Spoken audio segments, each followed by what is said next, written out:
Blessed love, my Lord and Empress. Give thanks for life and the mighty life giver. Holy Emmanuel, I, Selassie, I, Jah, Rastafari.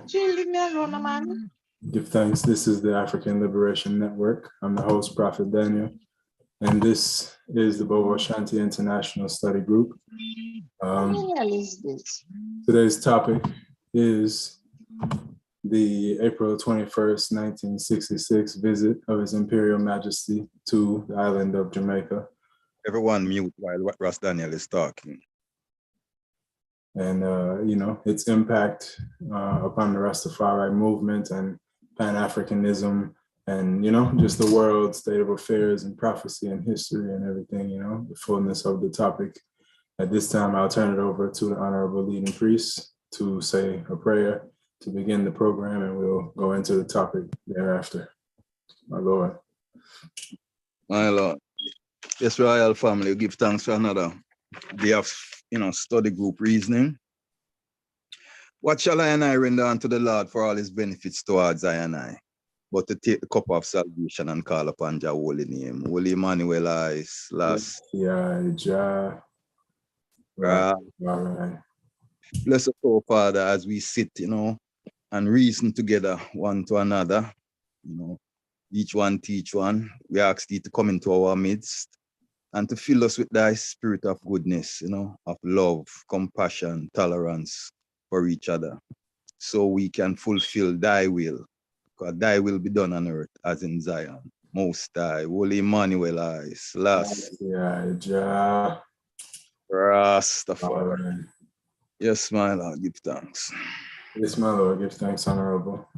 Yes, give thanks for coming in. Give thanks for all those that's present with us in the Zoom meeting and all those watching the meeting on YouTube. Yeah, give thanks for those that's, we'll watch it in the future same way. I would like to say to the people watching on YouTube, feel free if you have comments regarding the reasoning. We do monitor the live stream comment section, so feel free to share if, whatever, at times we will read and share. If you have questions, we can read them, and share them with the panel, of the meeting so that your questions can be answered. So yeah, to go into the topic still, April 21st, 1966, His Imperial Majesty Emperor Haile Selassie I, King of Kings and Lord of Lords of Ethiopia, conquering Lion of Tribe of Judah. He visited the island of Jamaica and, fulfilled certain prophecy and, was able to connect, with the Rastafari brethren and sistren that, have been, anticipating his arrival and to see him in flesh for years, because the movement had, progressed, from, the transition, you would say, from Ethiopianism into, the Marcus Garvey movement, and then eventually into, what became identified as Rastafari, and from that time all in the 20s and 30s, the movement had been growing and in number and in faith and developing, its doctrine and its understanding of who His Imperial Majesty is and who we are as his sons and daughters and our place in the world, And so for this visit now, was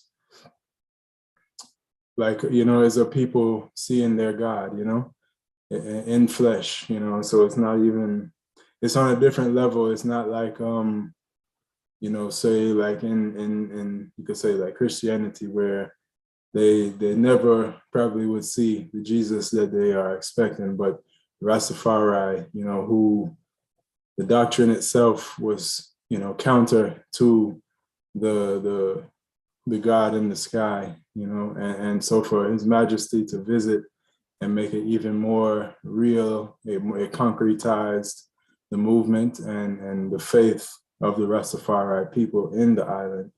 The movement, the idea, philosophy, the livity of Rastafari had also spread to other islands, and His Majesty did visit other islands as well. But, the visit to Jamaica, it was, you know, I haven't seen any footage of anybody in the world ever visiting someplace and getting a reception like His Majesty got, you know, and so it stands out in history. And it, like I said, is a fulfillment of prophecy. So we would, you know, go into the topic and all aspects of it, how it impacted the brothers and sisters in Jamaica, the Rastafari movement at large, and you know what significance it was, you know, even governmentally, historically, what prophecies did it fulfill, and you know all of these things. So we'll take our time, you know, but I would like, you know, to begin the program by allowing Honorable Priest Dougie to give us, you know, whatever opening remarks I guess he would like to share, to introduce the topic and you know, start the reasoning. My Lord.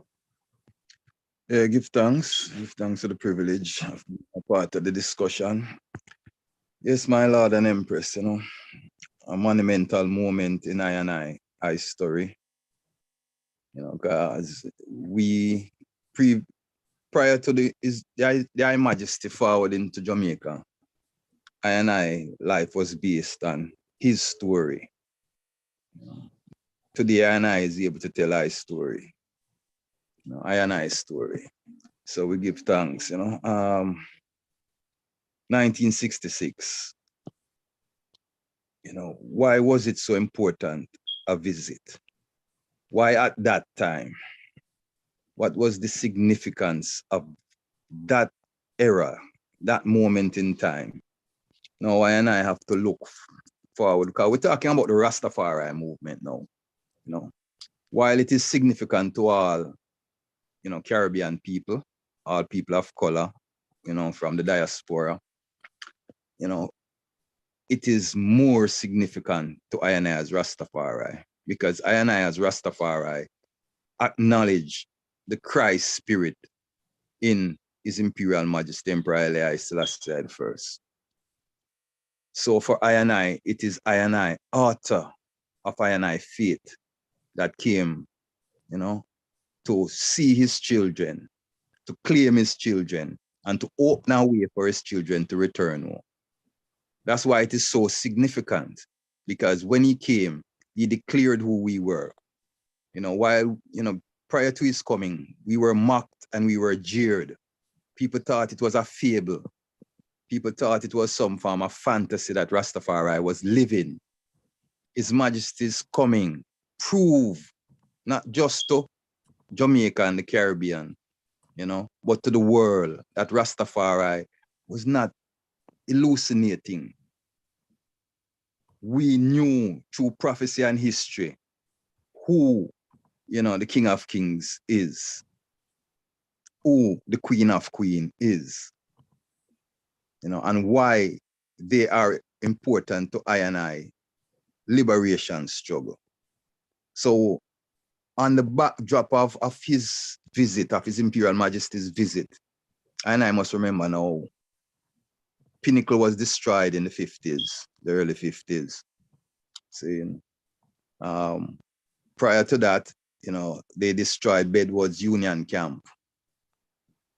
Every attempt for I as Rastafari to set up an African-style commune met resistance. See, in the bridging them in Bakawal was under heavy pressure. So much so that they visited the University of the West Indies to get assistance from the professors there, asking them to come to the West, you know, Western Kingston, and observe for themselves the conditions, one, we were living in, and the kind of, you know, gunboat diplomacy that the neo-colonial government of Jamaica had under. So when His Majesty, when it was declared that His Majesty was coming, that was vindication for Rastafari. The average grassroots person now took it serious and took the culture serious. So after the visit of His Majesty, Rastafari grew like in astronomical numbers. It just grew like wildfire. See, so the coming of His Majesty concretized I and I faith, strengthened I and I conviction, and even his words, because when he presented the medals to the elders, he told them to continue on in their works. Now, I want to share a little reasoning, because in refreshing myself with the different speeches he made at the different places in the Caribbean that he went, I came across my brethren sent me an interview that he and his brethren did with a foreign affairs minister from Trinidad. Now, let's get into some of the history. The visit wasn't organized by Jamaica, His Majesty's coming to the Caribbean was not per se because of Rasta alone, or it was not instigated by Rastafari or the Jamaican government. It was instigated by the government of Trinidad. So Hyman Virgin sent an interview with the ambassador that Eric Williams had sent to Ethiopia to interface with His Majesty and to invite him to the Caribbean. Now, in listening to the interview, first of all, the minister was very disrespectful. You could tell that he was a total colonial puppet, one, because throughout the entire interview, he never once honored His Majesty by calling his full name, So much so that I couldn't listen to the interview in totality at one time, because it got me so upset, because throughout it, he just kept on saying Selassie, Selassie, Selassie, and there is no such thing. See, even in the Orthodoxy, they tell you that when you call His Imperial Majesty's name in reverence, you have to call the full name for it to have the meaning and the power that it's supposed to. You understand? Haile Selassie the First, the power of the whole Trinity. So throughout the whole interview, he kept on saying Selassie this, Selassie that. It got on my nerve. Anyway, coming to the point is that he brought up something that was used against Rastafari in the early days of the movement, where they said that His Majesty claimed that he wasn't God and didn't want Rastafari to worship him. So I have to bring that up because it exists out there in the world. It is a controversial topic that we can easily repudiate and disprove. How? Because they said that His Majesty said this before coming to the Caribbean. Now, if His Majesty felt that way, as a matter of fact, they even used, when he landed at Palisados and came to the plane door and saw the massive crowd that was there, when he re-entered the plane before coming off, and according to the history, I wasn't there, so I have to say, according to the history, he wept. They try to interpret his weeping as being dismayed and disgusted with ones who revered him. And it was nothing like that. Okay. Now, why? Common sense. Just look at common sense now. If this was such a pressing problem or pressing matter to the emperor, he got the ultimate chance to dispel it, to address it, to put it to bed once and for all. When he asked to meet with the Rastafari brethren, the government tried to persuade him not to, but he was adamant, that he wanted to meet with I and I. Some might have thought that he wanted to meet with Rastafari to tell Rastafari not to worship him and all of that. No. That's why I'm so glad that there's a video existing of the visit, because what happened is that His Majesty visited, he demanded to meet with the elders that he already was aware of, already knew many of their names and their works. When he met with them, when they hosted the ceremony at King's House, and he met with the elders, he gave them medals. Why would you medal a people that is disgusting you and is worshiping you and you don't want them to worship you and all of the things that Babylon tried to propagate? You have the perfect chance now. You're meeting with them to tell them, Virgin, I'm an God, so don't matter worship, God is such and whatever you want to say. He didn't do that. He presented medals to the elders, and in presenting the medals, he told them to continue on the great work that they were doing, contrary to all that rumor. So His Majesty's coming to the Caribbean at that time was very important in many aspects, and we can take it from there. Everyone else can now contribute, and let us build out the topic to where I will break it all down and show the historical value and the factual account of what happened as well, because there's a lot of mythology that has built up around it and folklore. Give thanks. Yes, my Lord, give thanks, Honorable. This visit is during the 60s, The 60s was a, pretty turbulent time. Countries in Africa had recently been getting their, independence, in the 50s and 60s, the civil rights movement in America. So the climate globally for Black people was a time of revolution, you had Black Panthers and all of these different things that was taking place at this time. And it was a global thing. It wasn't just in pockets. Yeah, so for His Majesty to come and visit the West and speak to his people in an empowering way, it speaks volumes about him and his understanding of his significance in the world as the only sovereign, the only king of an African country. Yeah, and to endorse his people and to say that he's our king and to show himself as such really is meaningful.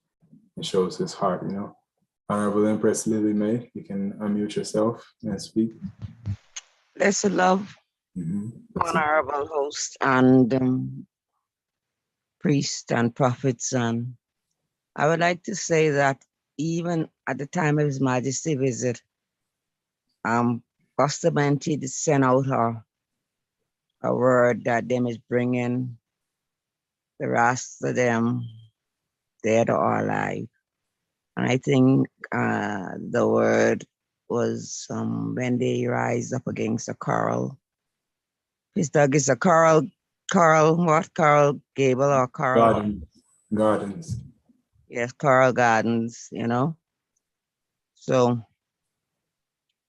when His Majesty came, it was a great relief for, the Rastafari people. And we had a priest named Priest Isaiah. His 2 children is here in Ethiopia, We helped them. He have a book that is written and he could give you word for word, experience of what they did to him and, on his brethren them. And it was very terrible how they handled, the Rastafari people. And when His Majesty came, it was a great relief, with the Rastafari people, and he crushed Bustamante on our words, Mm-hmm. Most High, Selassie, Rastafari. Blessed. Yes,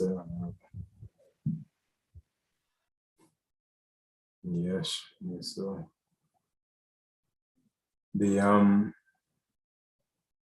the social climate in Jamaica, was towards Rasta was really hot, as the Empress was saying, dead or alive, it could bring in Rasta. So His Majesty is very timely. Yes, my Lord, you can go through. Yeah, on the backdrop of you know, trying to eradicate us. So that was directly, you know, their attempt at the time. See, so when we look at everything, we have to identify, you know, certain realities. The current heir to the throne, if there was still an existing throne, you know, not saying the throne doesn't remain forever, but if there is no succession in place anymore, you know, so, but there is still within the lineage a current heir, and that current heir claims himself Rastafari. That's what he calls himself. Okay. There was also another grandson of the emperor, you know, Emperor Dawit, Prince Dawit, who visited our father when he visited Jamaica, and our father robe and turban him.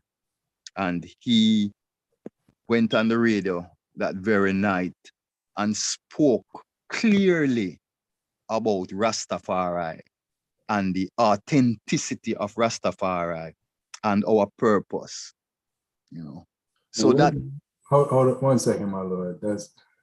I don't want to cut you off, but I would like for you to give me a little clearance on that. You said it was a prince, one of His Majesty's grandchildren.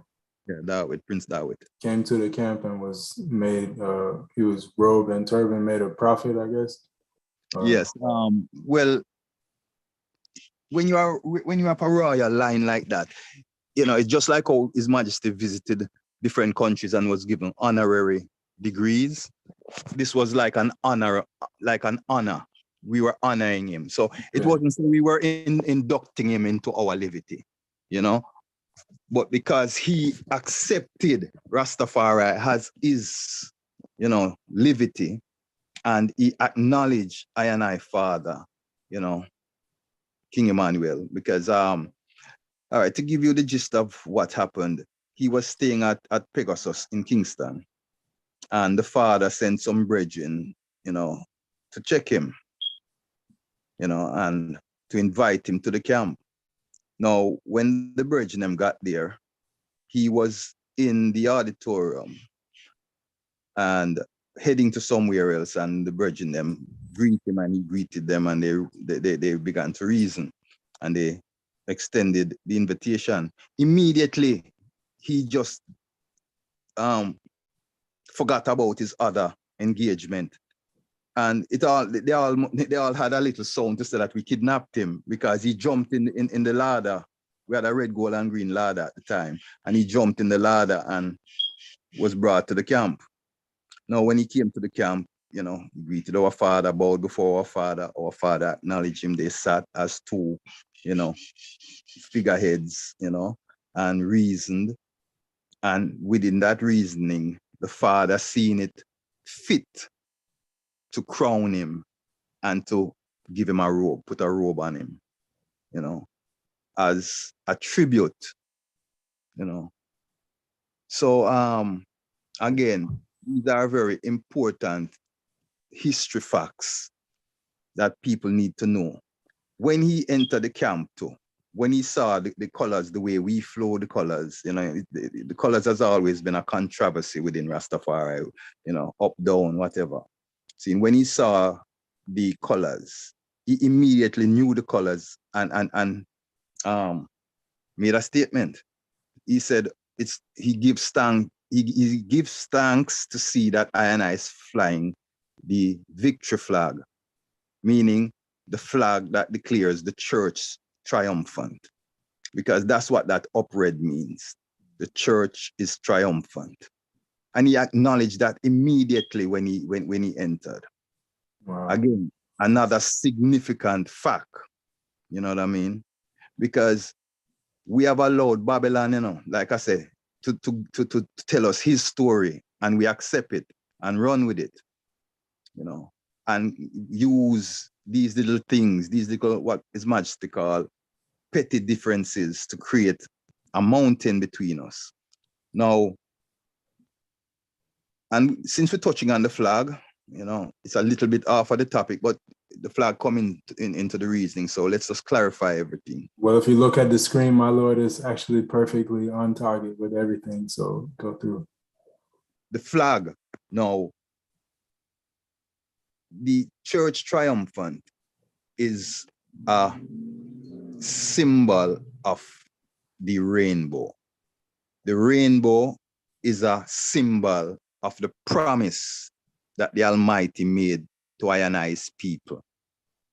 That he would never leave I and I, he would always be there to defend I and I.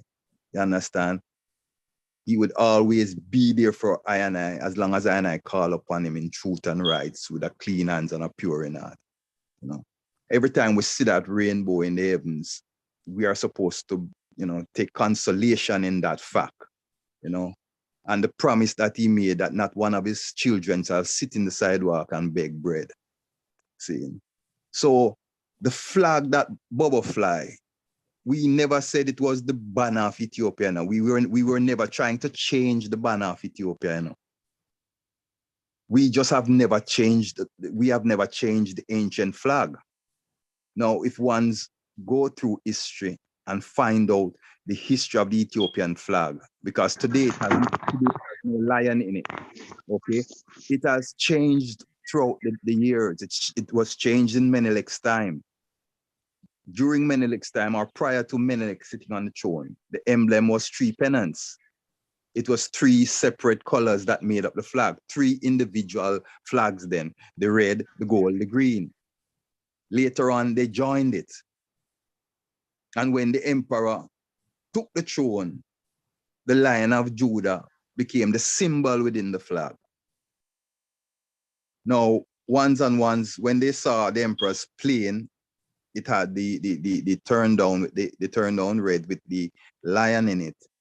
And the other races, rightfully so, I don't have, unlike most or some ones, especially within the Bobo house, have this kind of resentment for what them call the turn down red. Because even the tone in which we call that, we make it sound like something derogatory.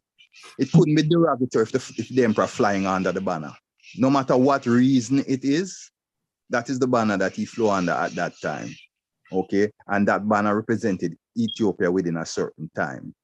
I have heard it said that the reason for the red being turned down, and why I will say again, why I say I've heard, because I have never seen any, unlike reading about the history of the flag that I have read myself, I have never seen any written text that says that the reason it was turned down was because Ethiopia was in a war era.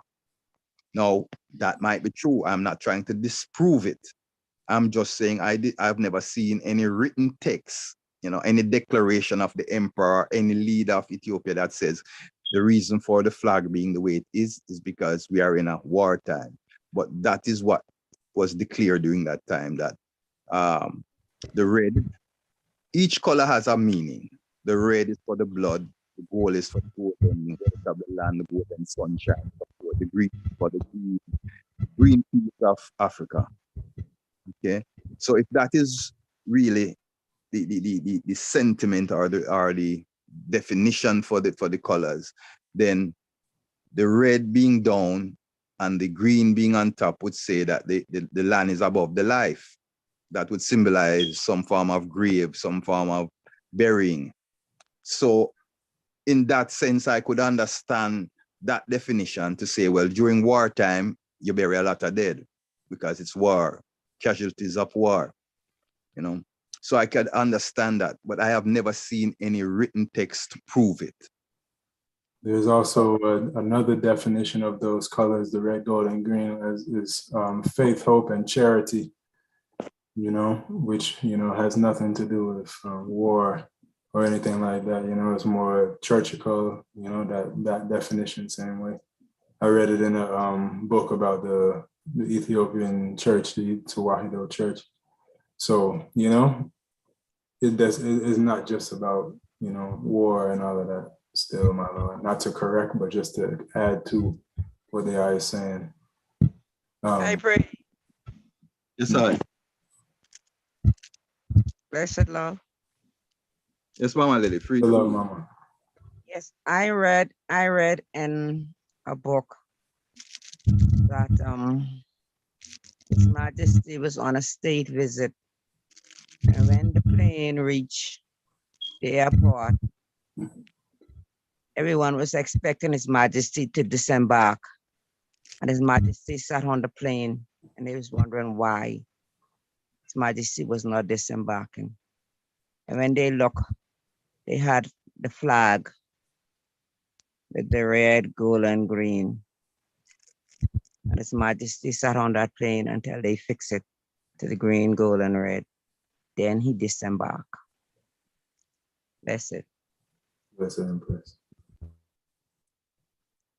Well, like I said earlier, we hear a lot of folklores, a lot of myths surrounding, you know, the surrounding His Majesty and Her Majesty in general, because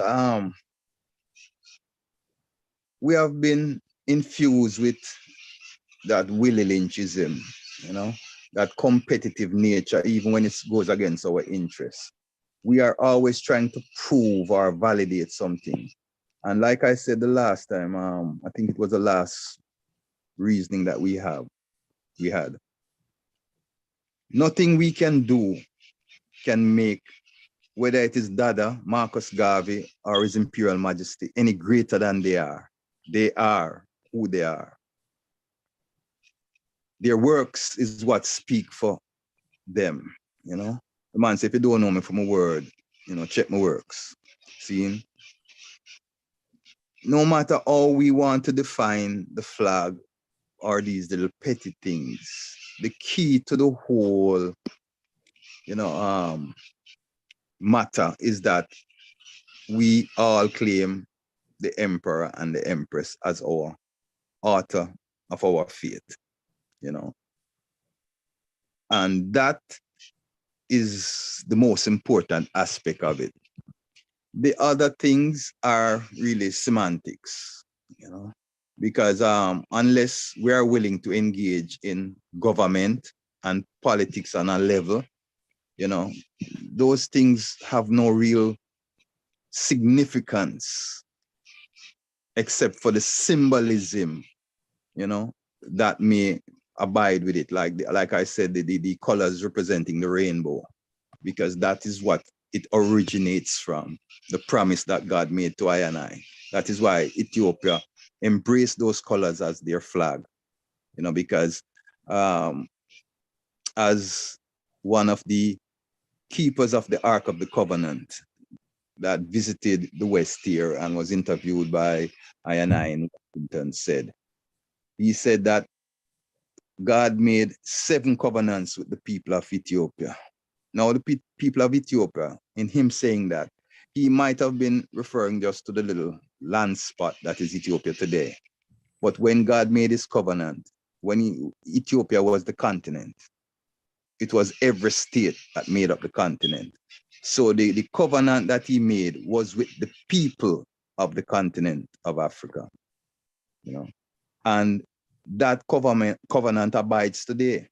Every time we see the rainbow, unless rainbows stop coming to heaven, then we can say that that promise is broken or changed. But as long as the sun shines, rainfall, we will see rainbows. And that is what it reminds I and I of, the promise. Everything else is semantics. Yes, You know, ma'am. things You to argue over. Pardon me, my lord. I wanted you to finish where you had started because I kind of got you off the topic a little bit. You were saying that the prince went on the radio and he said, but you didn't say what he said. I had stopped you before you got to what he actually said. So maybe you could finish up that part there. He went on the radio and he spoke first about Rastafari in general. And he also spoke, he mentioned our father, you know, King Emmanuel Charles Edwards, you know, as the ambassador for Ethiopia in the West. Because he himself knew the prophecy that His Majesty came and turned the people over to the priests. The reason being the king turning the people over to the priest is that the priest could prepare them spiritually for their journey, their return journey home. Because like the leaders knew it, and I also have to acknowledge it, because now we are seeing the results of not using that format for as our approach to repatriation, where we have sent someone's home that have become problematic and have done more damage than building a bridge, you know. So His Majesty knew that the people had to purge out these Western ways and return to their Ethiopic mindset before them could reach home, you know. So the prince knew these prophecy because he grew up with His Majesty. He was His Majesty's favorite grandson. That, you know, if you look at several pictures that you see with His Majesty with a little youth with him, that wasn't one of his sons. That was his grandson. That was Dawit.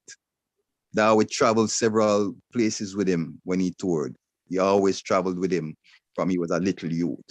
So Dawit was close to his grandfather and knew his grandfather's sentiment. See, and so when he went on the radio that night, he declared to Jamaica, you know, the truth of who Rastafari is as a people now, not just as his grandfather, as a people. Those brethren in Jamaica that was healing Rastafari, you know, he defended, you know, the truth of who I and I is. And again, he mentioned our father as being the ambassador. That is why I hear Bobo always say that the EABIC is the Ethiopian embassy in the Western Hemisphere. See, and because when His Majesty came, you know, he left documents in Jamaica House that expressed, you know, the relationship between Ethiopia and Dada and Rastafari.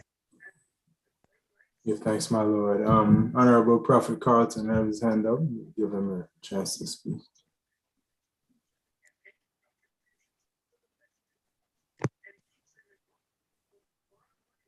Let's give thanks for life again. Give thanks for another day of reasoning going through. Yes, the topic, give thanks for the week, give thanks for this Sunday, you know, the 24th, the day His Majesty did even leave Jamaica, you know, go over to Haiti. Over there the same way. Yeah, full circle, you know, it showed that His Majesty really care for us, you know. That, you know, in what you could call some of his last days, you know, that he reached out to us in the West. Really from Trinidad, Barbados, Jamaica, Haiti, you know, these are the major islands, you know. And yeah, like we have been talking about, it created an awareness, I think, in Jamaica, really, you know, was for Rastafari was that point where the angels, you know, had proof, you know, because in the other islands, Rastafari was either non-existent or not as big. So it grew the movement in the other areas, but in Jamaica, it just solidified, you know, all this fight, and, you know, people were getting to see that, you know, your emperor has come, you know, and we give thanks for that, you know, that you know, up to this day now, so many years later, that it still holds honors, you know, the same way it did in 66. You know, I mean, I can't really imagine how it was to be there in 66, being such, you know, how we speak of it, you know. Like the I did say, Daniel, you know, never seen a crowd like that, you know, because yeah, so I'm just listening to the reasoning, you know, the history going through. I mean, we can all see, you know, what's happening now, but you know, we like to know of the history of what was going on at the time. Yes, my Lord and Empress. I just have a question. I just kind of wanted to interject, you know, with Priest Dougie talking about the Emperor. Is it grandson? Is it grandnephew? I'm not sure, you know. Is that the same? Grandson. Did he pass away a couple of years ago? 2 or 3 years ago? No, he passed away a good portion of years. He met in a car crash in Switzerland. Allegedly, Okay. because there is some sinisterness behind it as well. You know, there is rumors that he was murdered. Again, without proof, and I can't make them sound there. I can't declare that as a fact. But there is a darkness surrounding how he died. Continue, my lord. In because May there I was a speak, my lord, brethren. please? Yes, sir. There was a priest who a priest. There was a member of the royal family that I believe he either used to live in England or used to pass through the 12 tribe house, and he was actually he had locks and thing from my understanding. So I wasn't too sure if it was still him. It seems like it's another one, but give thanks for I never heard that story there, my lord. It sounds really powerful, that he would get the crown and come to Bobo Hill and fulfill those prophecies, Bring it's like the same thing, bringing his majesty. Like you say, his grandson used to live with. So yeah, I just wanted to match up things there, my lad. So give thanks, continue on reasoning. Empress want to talk to. Yes, my lord. Give thanks, Jack Carlton. Empress Maisie, you can speak, Empress. Blessed love, my Lord and Empress. Thanks again, for our Blessed God and love, King. Empress. Thanks for life, mighty life giver, most high, Selassie, Jah. Yeah.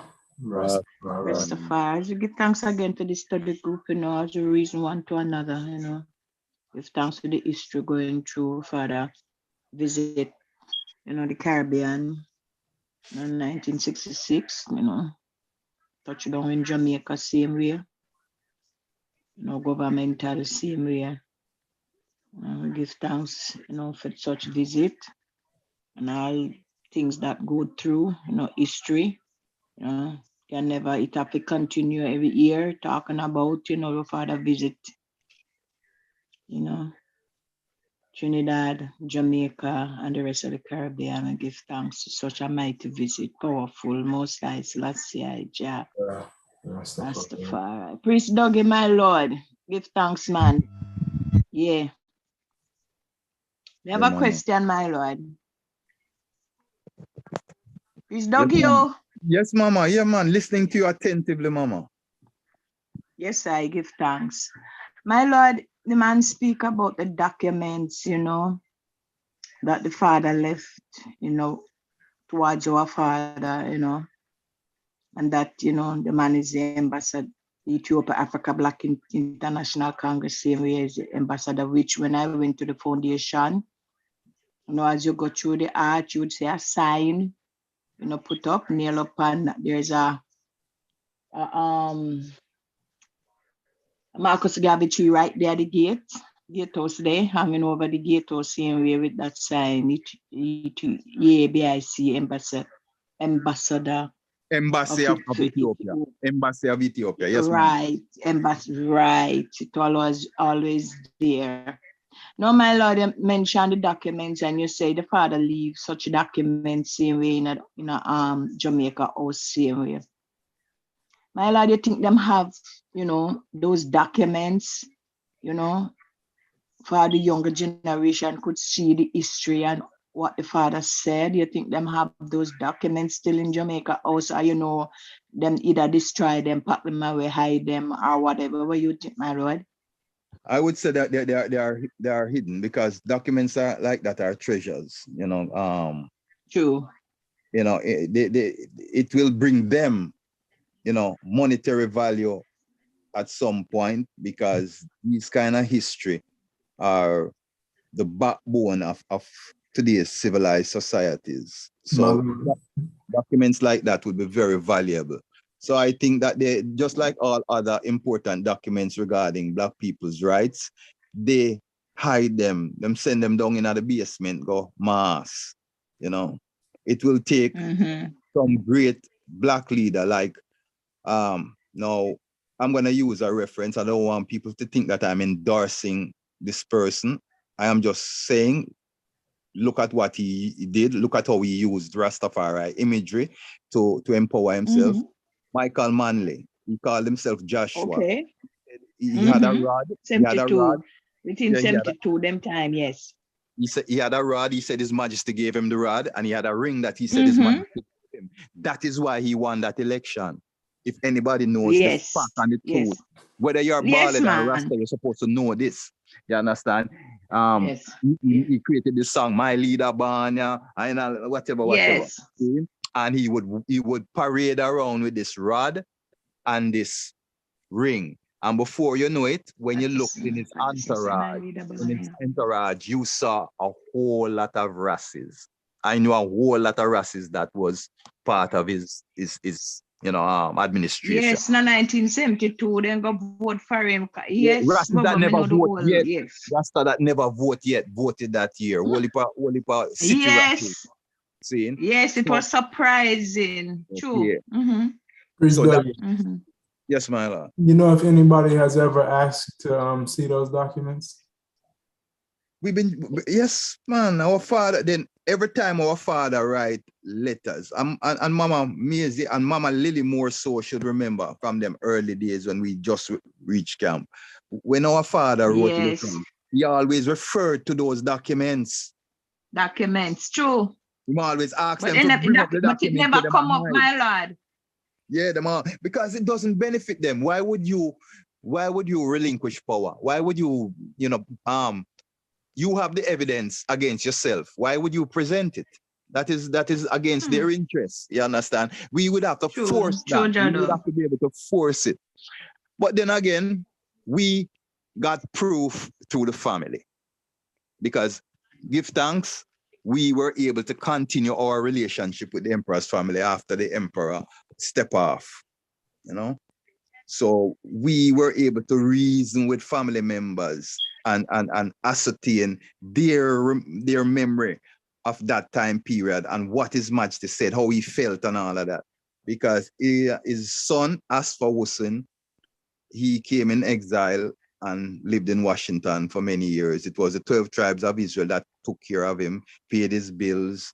Even when he passed through London to when he had his stay in London, it was the 12 tribe of Israel there that took care of him. So we had privilege to interface with him. I have seen him. I didn't get to really reason with Asfa as I got to reason with the present heir to the throne, Prince Jacob. Prince Jacob, myself and Mama Desta, we had there was a moment when some lawyers contacted I personally to say that I should cease and desist using the image of Her Majesty, because at that time I was creating T-shirts with Her Majesty and Dada and so forth, and that was my little hustle. And it had gotten known, it had spread. So I guess he saw it, or whoever, the sinister group, But a lawyer, David Steinman or Stein whatever, contacted I and sent I a letter, a cease and desist letter. Now, because it upset I so much, I contacted Empress Desta, who is an attorney, and asked her about the legalities of it. And she, in return, reached out to the family in Washington, and the family invited us to come spend some days with them. So we spent about 4 days with them in Washington, and to discuss that matter, because I asked the family at that meeting, that time it was Asfa Wussin's wife who was head of the family, who was, who survived him. She is Jacob's mother. So she was the head of the family. So she was the one that spoke. And we asked them if that was their doing. Head of the family? To say that we should cease and desist, and no. And long story short, that opened up a bridge between the family and I. Now, Jacob got sick during that time period, and Mama Desta brought him to Florida for a moment. He spent about 6 weeks with I down here in Florida. He and his wife, Avril, And there now I got the opportunity to reason one-on-one with him regular and to ask all these questions that I needed to ask, you know. So in dealing with the family, and again, as they had them know, and I hosted Prince Ermias for the retracing of the footsteps for this very visit in 2016, the 50th anniversary of the visit.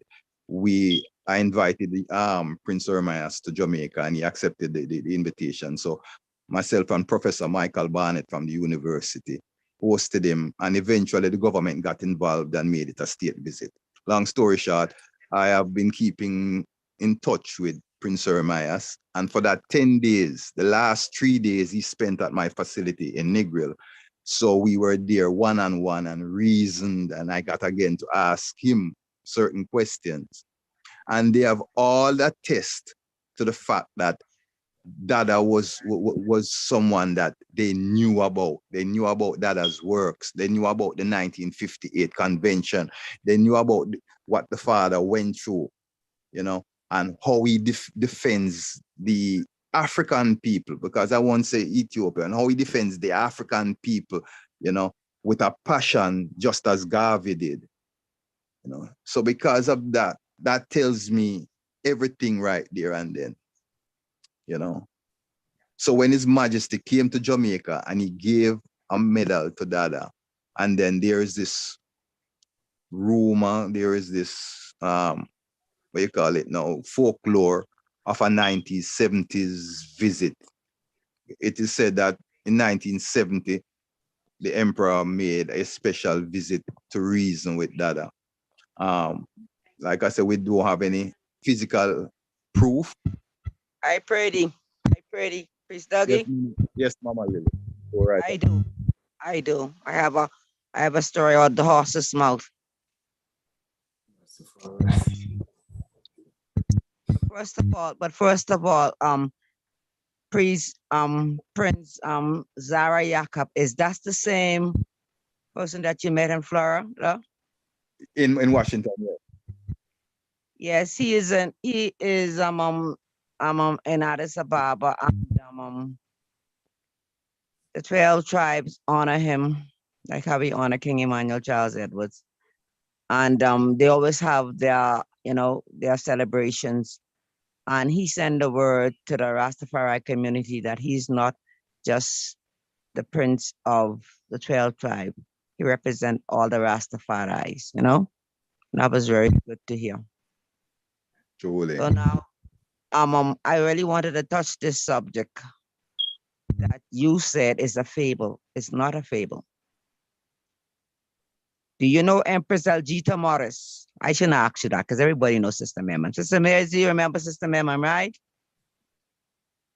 Yes, Empress. Don't forget. Okay.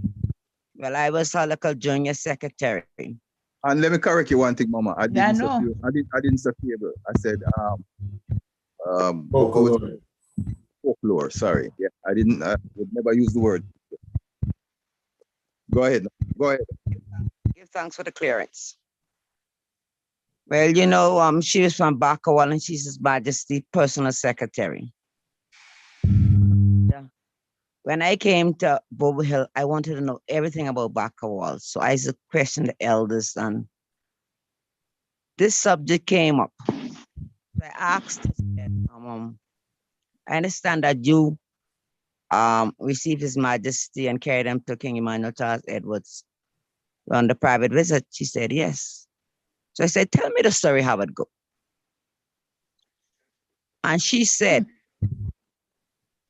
that at the time, King Emmanuel Charles Edwards was living at one location and they was living at the next location.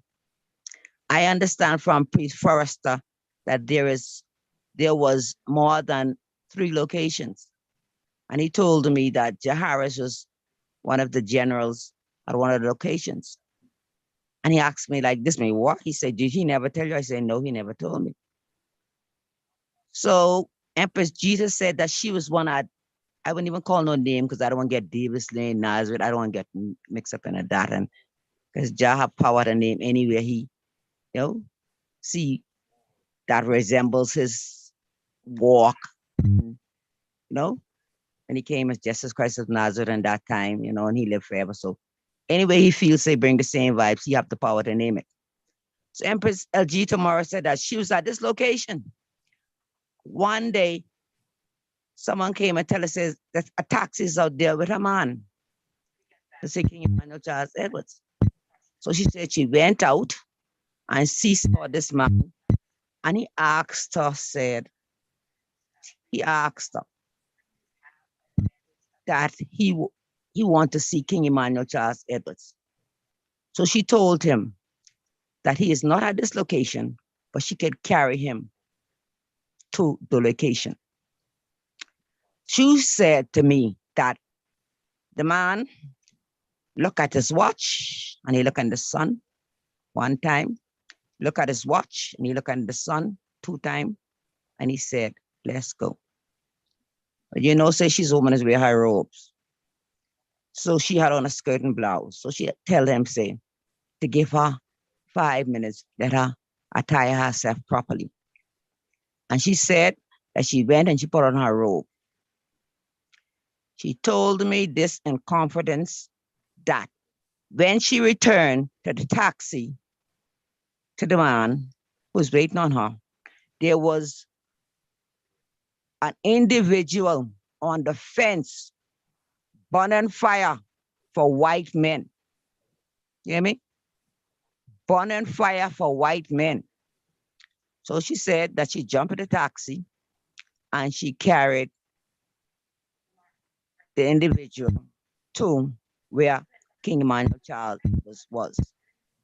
And she presented the man to King Emmanuel Charles Edwards.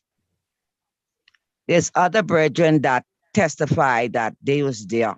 And when they went to the gate and see the man, they come and tell Priest Juby. Yeah, Priest Tito was there, I think. But I'm not sure. Juby and Priest Rollo. Juby and Priest Rollo always talk about that incident. Yes, and they said that a white man is out there to see you.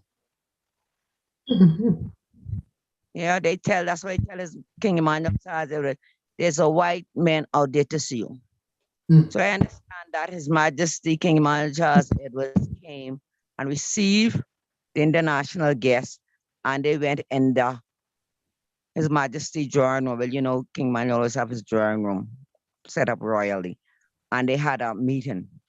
So I asked my daughter's father, Priest Harris, that where were you when His Majesty came and gave King Emmanuel his private visit?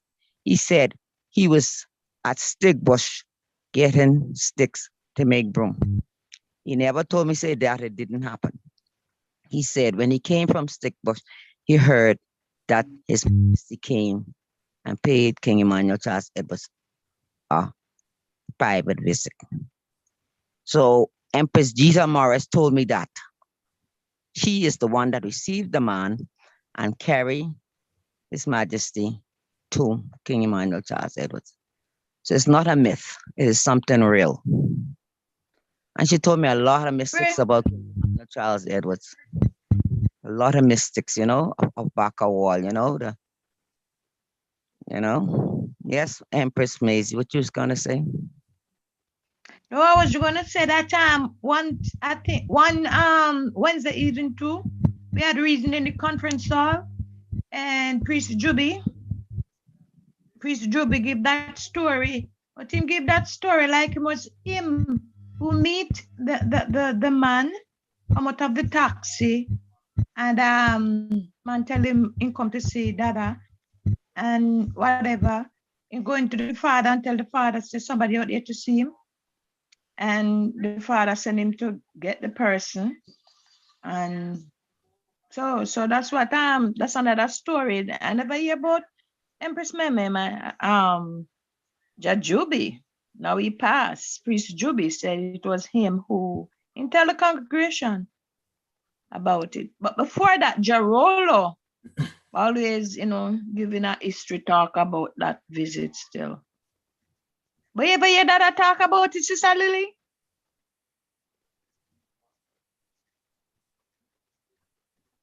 Mama Lily, Blessed love. unmute yourself, beloved.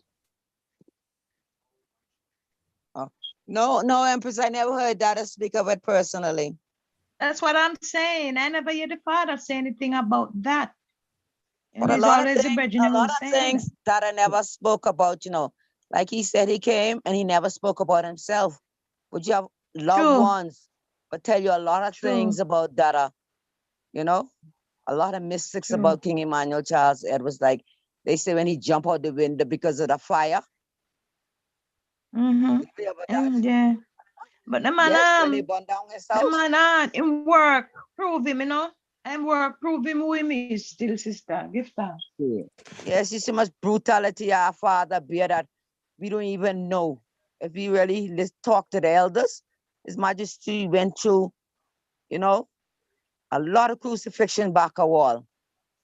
And that's why I glorify 10 Miles Bull, because if you see the beautiful settings that I saw the other day with the video with Priest Daniel and Priest Matthew, I'm walking up the hills, man. It brings such beautiful remembrance, because the hills look so beautiful, just like when I was up there, Yes, And you can see the kingdom set surrounded by the hills, everything in prophecy, everything, So I gave thanks for 10 Miles Bull, baby, that Jack came, and said his kingdom, his righteous kingdom, because, and when he was different places, he had a lot of disobedient people who never want to keep Sabbath, and had their own culture and thing. You see, when you come to that arch, just do King Emmanuel say do, or you could hit the roller jack, Yes, so I gave thanks. I gave thanks for that beautiful, wonderful foundation. And like I say, I don't want to divert from the reason, but I'm up there every day because I know one time, when I used to be in a house and used to overlook the hills with Sister Maisie, them live to the bottom and around the hills. And I always say, one day I'm not going to see this, I'm going to take in every tree. You remember Jimbo? Yes, yes, it's under the rock. Under the rock. Yes. I was my Jimbo Lord. every day. We say him up, Sister Mary locking him hand and won't open him hand. Yes. Already there is still have our locking hand. Yes, man. Bongo Jimbo, man. I tell you, but I want to address Jimbo every day under the rock. Rain and sunshine. Nice to look at those beautiful hills, even topside where Sister Lurleen used to live. I mean, man, if that ain't kingdom and that ain't Zion, especially me, I don't know what his Zion and where his kingdom is, but King Emmanuel ain't make no mistake, so that's my local moments. Back then, it represented Zion Empress. Back then, the feeling Jah recreated, he gave us a touch of what Zion could be. Yeah, yes. It's true, Jadogi, because feel it. When you're outside, I still feel it. I still create that same ambience, That's why people talk the Congress and the Congress and this and that. I don't remember nothing but what I used to live. I was embedded in all right, family. 21 days, you have a lot of time to meditate and take in a lot of things. Rastafari, blessed. We're getting a little off of, what we're here for really still. So sorry. Let's bring pardon us. It's all good. I mean, we learning still, but I want to address that topic. I want to address the I was waiting to address the meeting because I myself have heard, that's why Mama Lily, I use the word, folklore, because I've heard there have been several accounts of that visit. And that's what makes it a folklore. That doesn't make it wrong, but that's what makes it a folklore, because there is no one definitive account, So there's a whole lot of loopholes, inconsistencies that we need to try and patch. Now, Mama Maisie, I remember, because Chua and Priest Roller was very close. Roller used to talk about that all the time. Roller used to talk about that all the time. You understand? Yes, I think that was one of his. I think that for him, that was one of his greatest moments. But when I say that now, I want to address something. Now, because I never hear Dada say it, and Dada never referred to it in any way. Because now, just let us use a little common sense and break down things. We're not trying to disprove anything, you know. We want greater information to be informed. Mhm. So to do that, let us do some critical thinking. Now, if that moment happened the way we have heard it by once, I would think that our Father would reflect on that moment to I, his sons and daughters, who he was grooming to do the work. Because if, you know, that moment, to what I've heard, it's like Dada got one-on-one personal instructions about, you know, the embassy work, how to fulfill the mission. You know, they say, as a matter of fact, another thing that I heard is that they were both speaking in African tongues. They weren't speaking English. Is another part of the whole folklore that was told. Now, I am not saying no, a visit didn't happen. But who was it that really visited? You know, because I heard it was more than one man, you know, because again, His Majesty always travels with an entourage, with a delegation, you know. If you read about all his tours, him have him granddaughter, him have him daughter, him have him grandson, him have the minister of this, the minister of pen is one person that's always with him, because the minister of pen is who takes all of the historical accounts of whatever happens. So when he goes back home, the minister of pen, who is the person who writes the report, and His Majesty proofs it and endorses it. So he always travels with because remember now, he's an emperor. He's not a common person. You know, that's why we are not commoners. You know, see. So we have to look at these little things and check it out. Now, again, research has been done by others in the space to say, if a plane like His Majesty's plane land at Palisados or Montego Bay, there is no way excitement not going to hit the place, even if it is a unscheduled stop, because His Majesty have had unscheduled stops within his tour, but there is no historical information to say that His Majesty retoured the Caribbean at any point during 1970 and so forth. Now there is history to say that he has sent emissaries over the years, because remember, he sent an emissary with a delegation to open the Orthodox Church in Jamaica. Okay, he also sent an emissary to help establish the EWF, the original EWF, not the EWF of today. The EWF of today is just a Rasta kind of organization. The original EWF consisted of Ethiopians. A lot of Ethiopians held the positions in the EWF back then. So all of these things, you know, we can see the reality behind that. You know, he sends delegations to deal with certain issues when him himself, you know, as an emperor, don't make those kind of moves unless, you know, it is a state visit. If he's making a private visit, we have never heard it. There is nothing recorded even in the Ethiopian logs to say that His Majesty made private visits, you know, outside of the country. So, you know, because there's a protocol to how the emperor functions. And that is why we are questioning these things. We are not saying that mysticism doesn't exist, you know, because like Mama Lily said earlier, Dada is a mystic man. And I hear many accounts from the elders about Dada being a mystic man. And that's why they saw him as the shepherd, because he displayed the highest knowledge of science and theology. Give thanks. It's my Lord. Give thanks, Honorable. Prophet Jasik, have your hand up, my Lord. You can unmute and speak. Bless the love, my Lord and Prince and Princess. Bless the love, my Thanks for life and the mighty life giver, give life to all flesh. Holy Emmanuel, Selassie, Jah, Rastafari. Yeah, my Lord, just a little brief on the second visit now, 1970, you know, because these things we call it, my Lord, but it's just we are seek it out, you know. in the Black Supremacy book, my Lord, was sponsored and bring forward by Black Christ. It's written in that book, my Lord. I want to read like a brief on it, my Lord. Yeah, my Lord, from page 89, my Lord.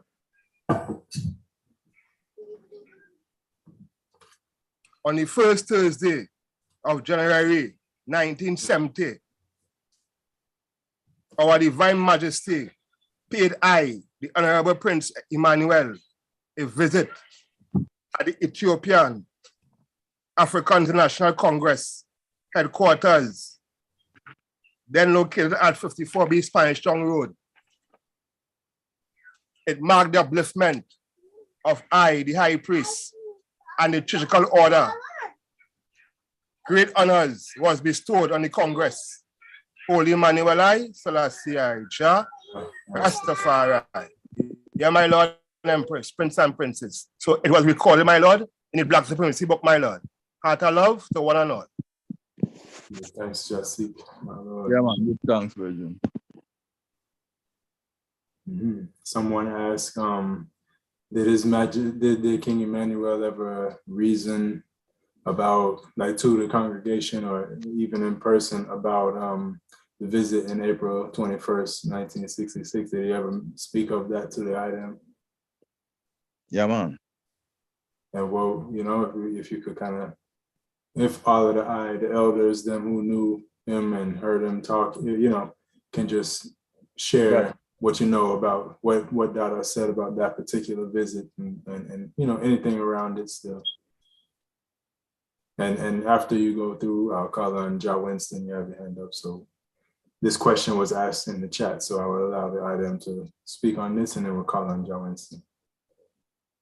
Well, what I remember that I'm speaking about, and I just can speak for myself, is you know, the honors, the moment when he went to King's House and received the medal, you know, how he felt, you know, what happened, because when you have gatherings like that, there's always some mystic thing that go down, you know.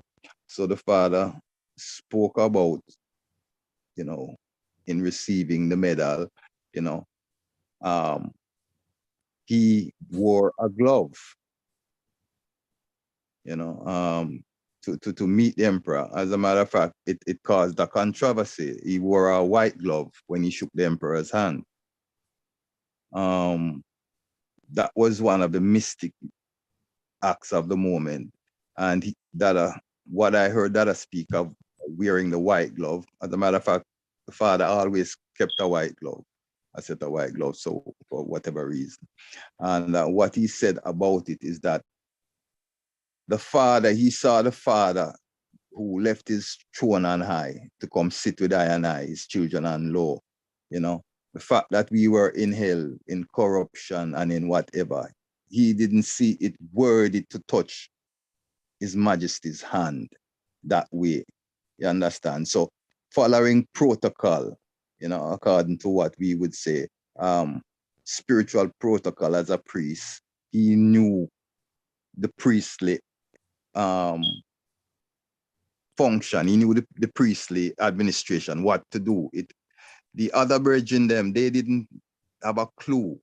As a matter of fact, they saw it disrespectful, like the father should have, you know, shake His Majesty's hand with his hand. Now, if you look at the video, you know, His Majesty didn't shake everybody's hand, you know, and only 2 brethren knew exactly how to approach the emperor, you know. So Dada spoke about all of those things, how the brethren them, you know,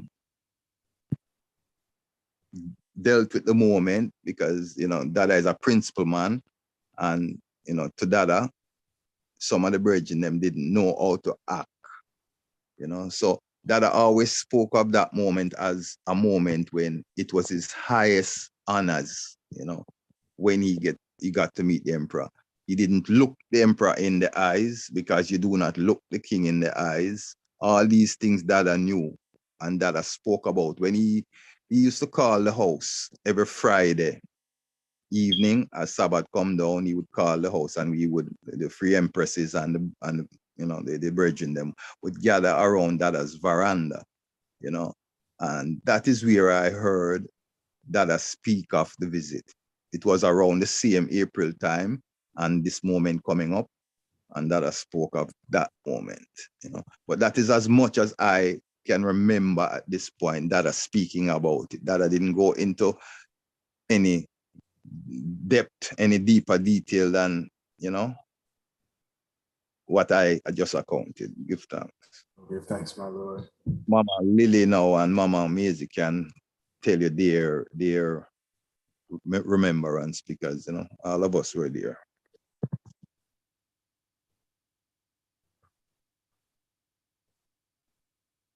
Honorable Empresses, the item, care to share anything regarding what you may have heard King Emmanuel say about the 21st visit and his meeting him and all of that stuff? Sister Miriam.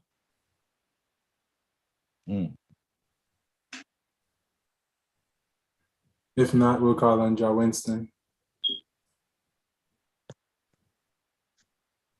All right, Prophet Winston, my Lord, you can unmute. Holy Manuel, I Selassie, Jah. Rastafari. Rastafari, give thanks to the judgment, God, King Emmanuel, Yes, my Lord, give thanks again, for life and the mighty life giver, Give thanks again. The man say, Jah Winston push power upon them, same way, Push power upon them, same still, When I man go camp, same and sit up in camp, I man sit upon the elder bed, them same. But before I man go camp, I man go give thanks again for Marcus Garvey, same still, Because you see, once you have vision, in a serious problem, because vision show enough things. That way, I must live pure, and I must try to live upright with myself, so that I could see. Because if you can't see, it's a problem. Before I man go camp, I vision to read the book of Ezekiel. Ezekiel showing us that enough ones go to the foundation and never get sent to the foundation. So I been had to vision myself in the camp before I go camp, same way, So I do vision myself in the camp before I go camp. And when I vision myself, I see His Majesty, Selassie, sit amongst Bobo and raising Bobo within Bobo Hill, in the foundation. I see that in vision. So I say, well, all right, the road clear now, so I could go forward in the camp, same way. But when I reach in the camp, Mama Julia tell her she was the only person was by the gate when His Majesty visit Bobo Hill, And all the Bobo them then doing all kind of thing. And then you see when His Majesty go in. Them only see when His Majesty leave. Mama Julia. Mama Julia. She said she was holding the gate. My Lord. Time when His Majesty visit the camp. Not even that. Yes, sir. Yeah, man. Go through, Virgin. Yeah, man. Go through. Well, listen. Priest Simon now minister to Emmanuel, show him the same reasoning there. Priest Shimran, show him the same reasoning there. But Mama Julia reason about that the same way, and show I say His Majesty is come Bobo Hill, same way. But vision is real, So when I see just conform it same way still, So it's just the power same we're going through. Give thanks again, my Lord and Empress, for life and mighty life giver, Yes, Ja Winston. Yes, Adam had something. I mean, did he say what was it that was comical? That Adam was laughing about. Even when Brethren was reasoning. When it comes to Ja Winston's reasoning, Ja Winston gives his message in a parable type of form, So there's not really to comment on at this point. We give thanks to the input, and we understand what Ja Winston is saying. So we just leave it at that and build from there. So yeah. Okay, give thanks. Yes, yes, My Lord, blessed love. Yes, I bless it. Ja Winston, my Lord, give thanks to the man same way.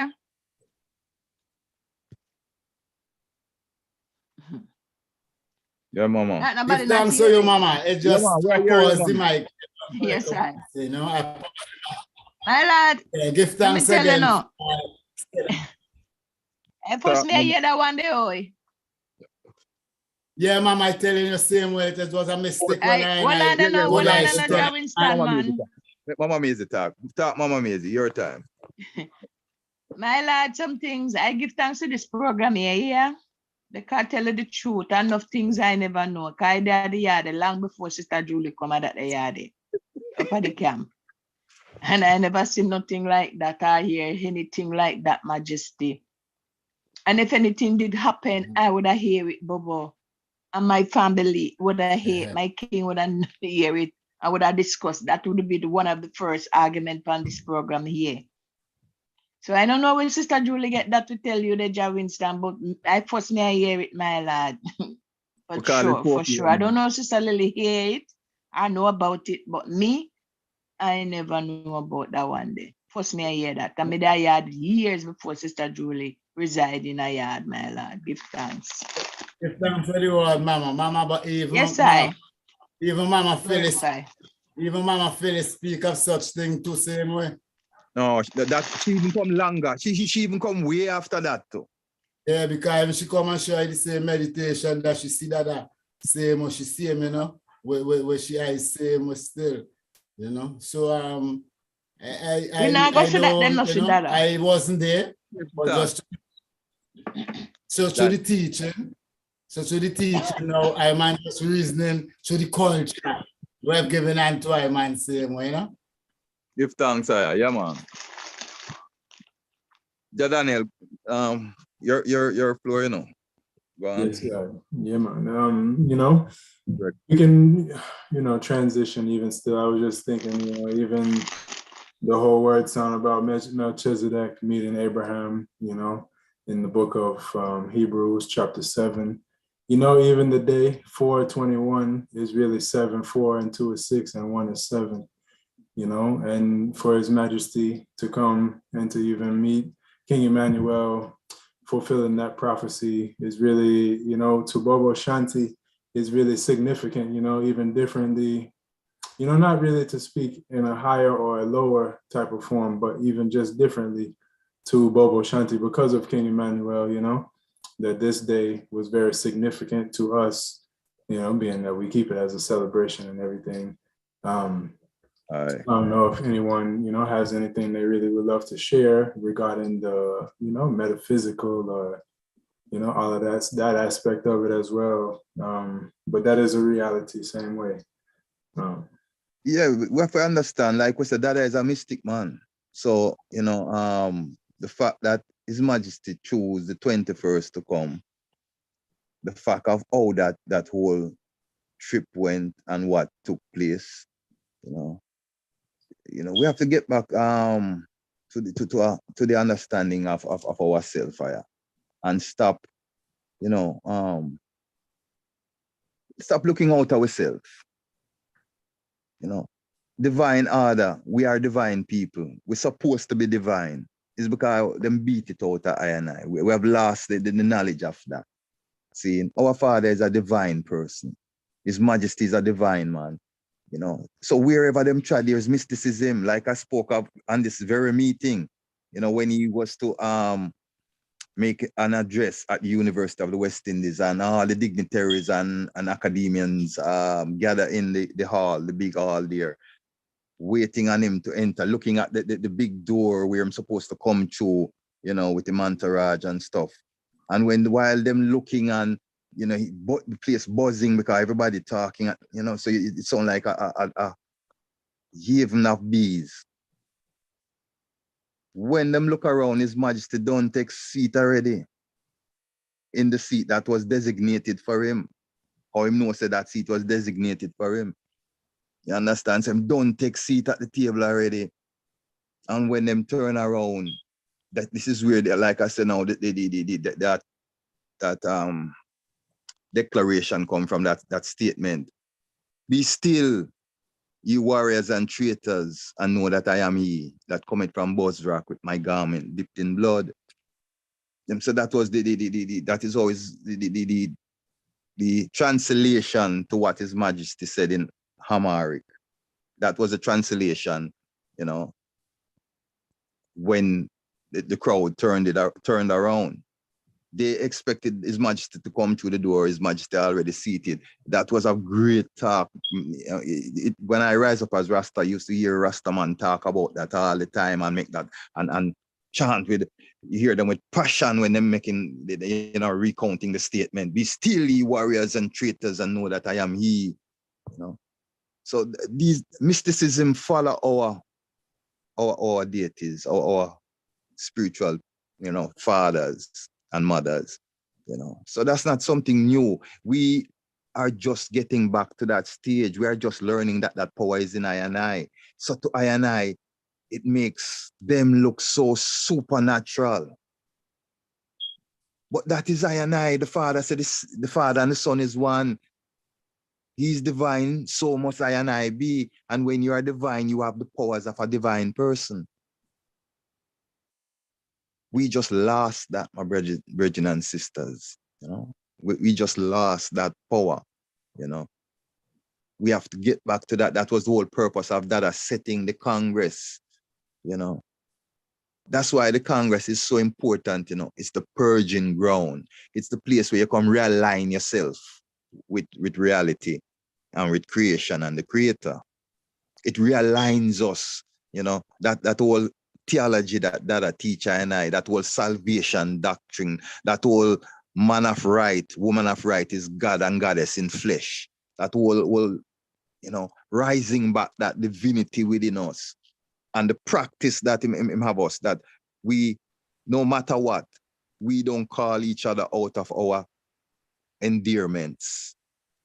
My Lord, Empress, my sister, my brother, we don't call each other outside of them things, no matter how angry we are at one another. Anytime here I'm a Bobo, call another Bobo all time. He's not ready yet. He's not reached the Bobo stage yet. Because that is not Bobo. Bobo Ashanti, we don't disrespect, even in anger, we speak to the topic. Because we don't cause guile. So we speak to the topic. That's right. You understand? So that is the difference. That is all that makes us different, you know.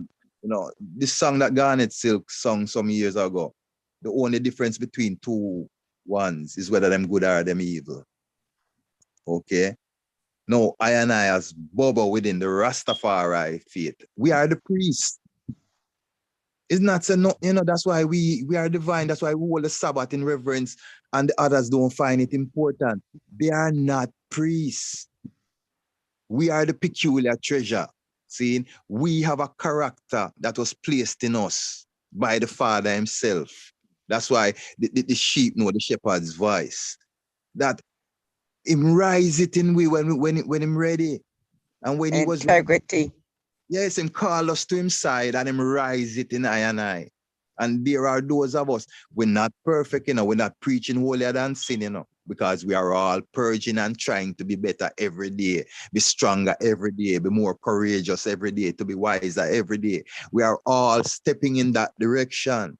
You understand? Some a little more advanced than some more advanced in certain areas than some, but we're all moving that way because that is what makes a Bobo Ashanti, man and woman, prince and princess. See? And only He is holy. And only He is holy. So we must know these things and know that, you know, mysticism will happen because we are a mystic people. As a matter of fact, that is how the world saw Rastafari when we first, you know, rise up.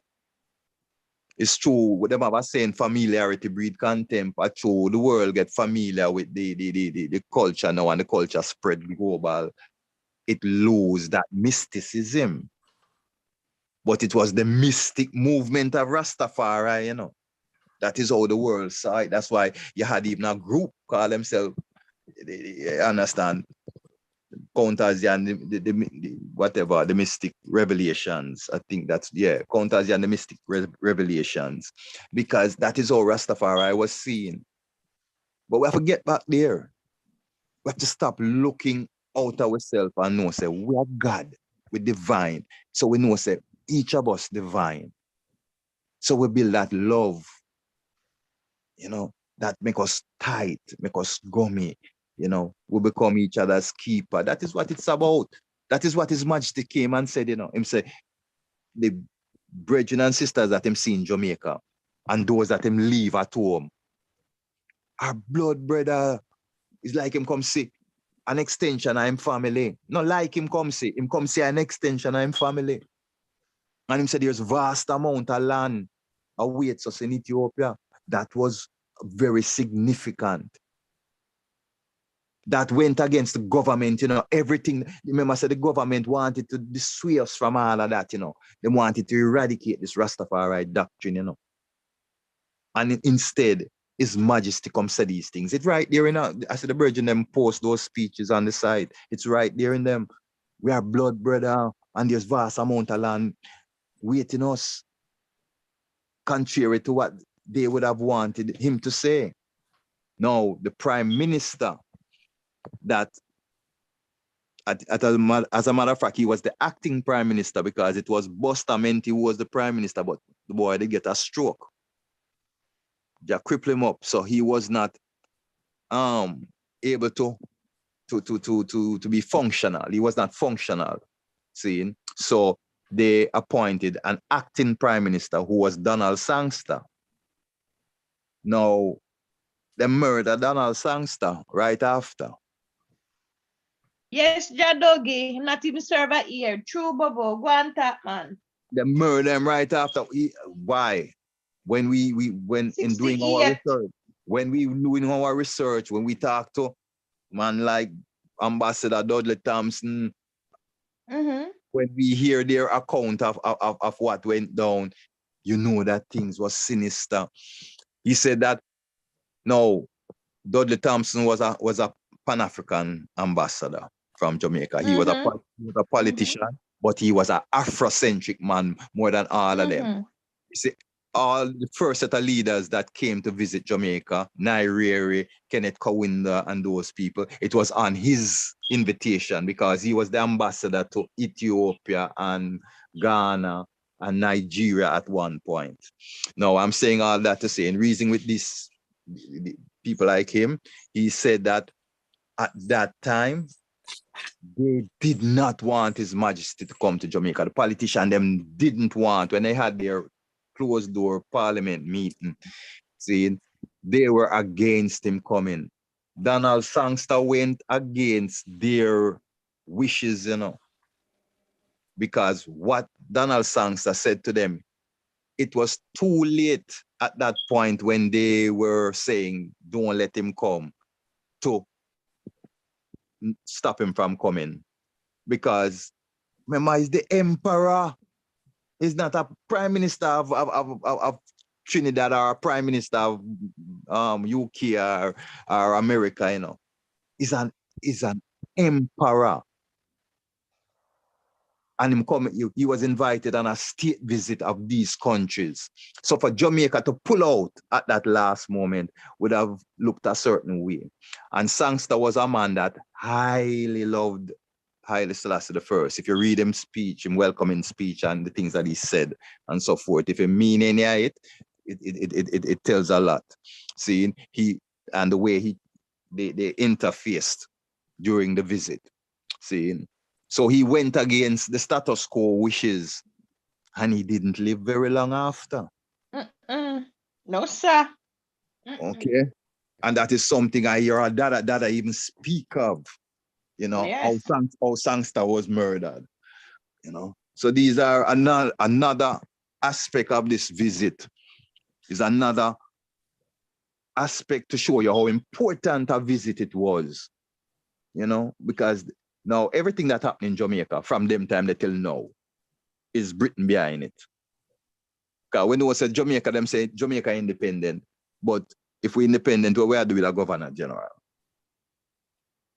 So we know say everything that happened in Jamaica, Britain is behind it. Britain pulled the strings. You understand? Yes, my Lord. We had a couple of hands raised. Give thanks for sharing that history still, my Lord, and even the tying into reality, with the spiritual, spiritual life with the physical life, to make it one, to bring it into perspective and make it practical. We had Prophet Winston's hand and Prophet Joseph. So John Winston, my Lord, you go, and then we'll call him Prophet Joseph afterwards. Give thanks again, my Lord and Empress. Give thanks again for the present. My Lord, you see, when I declare in His Majesty same way, I declare in His Majesty through the pureness, of yourself within yourself, I declare in where I behold at night and, trying my best to live up, because King Emmanuel created Zion, for I and I same way, and it's a serious thing, So I give thanks again, same way, my Lord. So when I reason, I more on the spirituality, power, His Majesty come and show. But where His Majesty say out of His mouth that He always want to come to Jamaica. He said He always want to come to Jamaica. So He create this whole Jehovah's chatting in the West to visit and I from in creation, because He is the Almighty. He create everything. His mind, thinking ability, He create everything. So if the man meditate Jamaica from in creation, the man meditate Jamaica and say, he always want to go to Jamaica. He always want to go to Jamaica. Talking like years, millions of centuries ago, same. Because when Kennedy introduced the man, Kennedy showed so the man is a man from the past and also the present, So I always hold up on the spirituality part, because my Lord is say if I can't see His Majesty when night come and daytime, my Lord, I really will get squared within myself, same way, because I know something ain't right within, I'm doing something right, I'm living up, So because the prophecy of Bobo Shanti, where King Emmanuel come show with the spirituality powers now to correspond with His Majesty glorious, achievement and His glorious kingdom same way. It comes to the meditation of the mind, where you think you create it.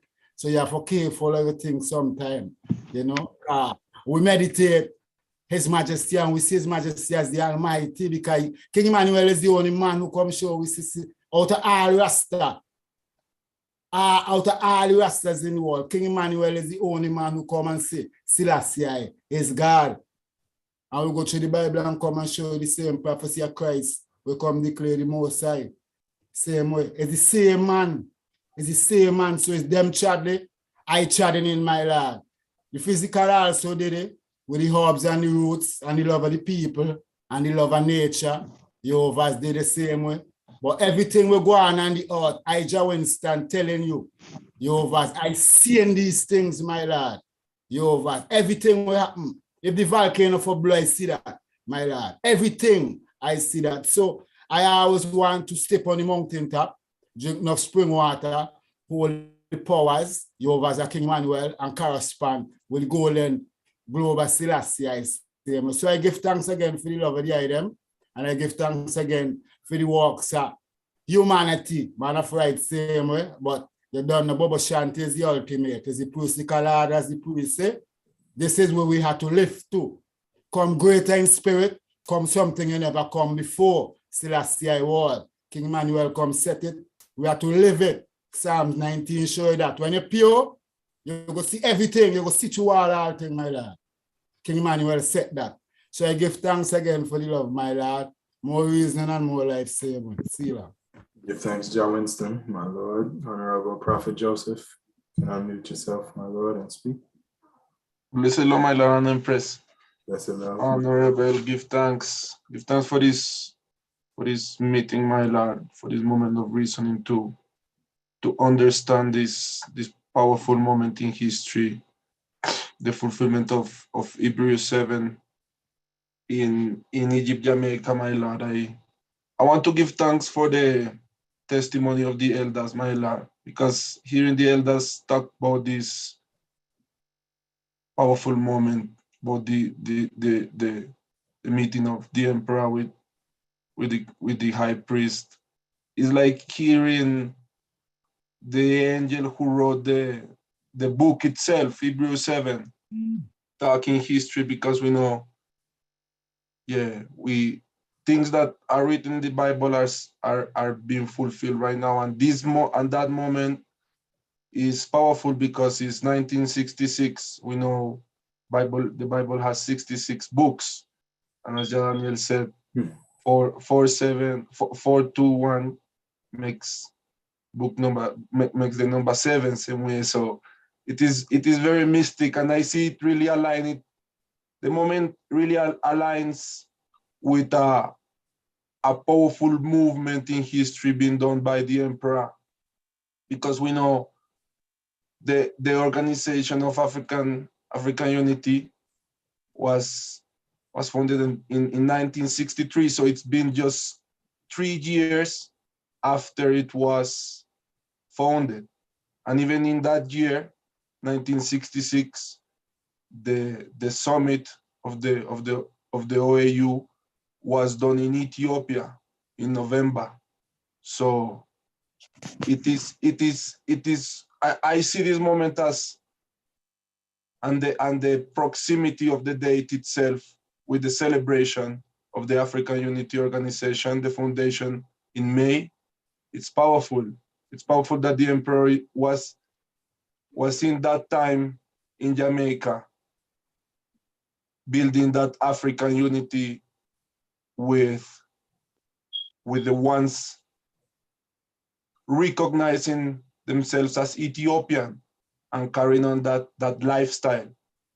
So I give thanks for that, for the strength of that moment to the fulfillment of the Father work towards African unity and towards our objective of one God, one aim, one destiny. Because yes, a lot of questions that I really had for this moment has been really answered by the testimonies and the contributions of one and all. So I give thanks, my Lord and Empress. Yes, I just wanted to add that about the proximity with and how I see it related with the works of the African unity. Yes, I. Yes, my Lord, give thanks. Prophet Joseph, give thanks, my Lord. Then, again, we need to look at the symbolism within this whole fullness. More time, we always, give thanks. We know who we are. We know true liberty.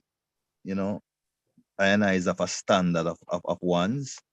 But when the emperor come as a father, came to see his children, him never just give one medal, Him never invite just Dada alone, Him invite the elders them that was doing the work. Because if we say the man of God, him no make no mistake, with who him give medal to. Him never make no mistake, him give them for a reason. And why I'm bringing this up is that we need to be more realistic in how we deal with flesh.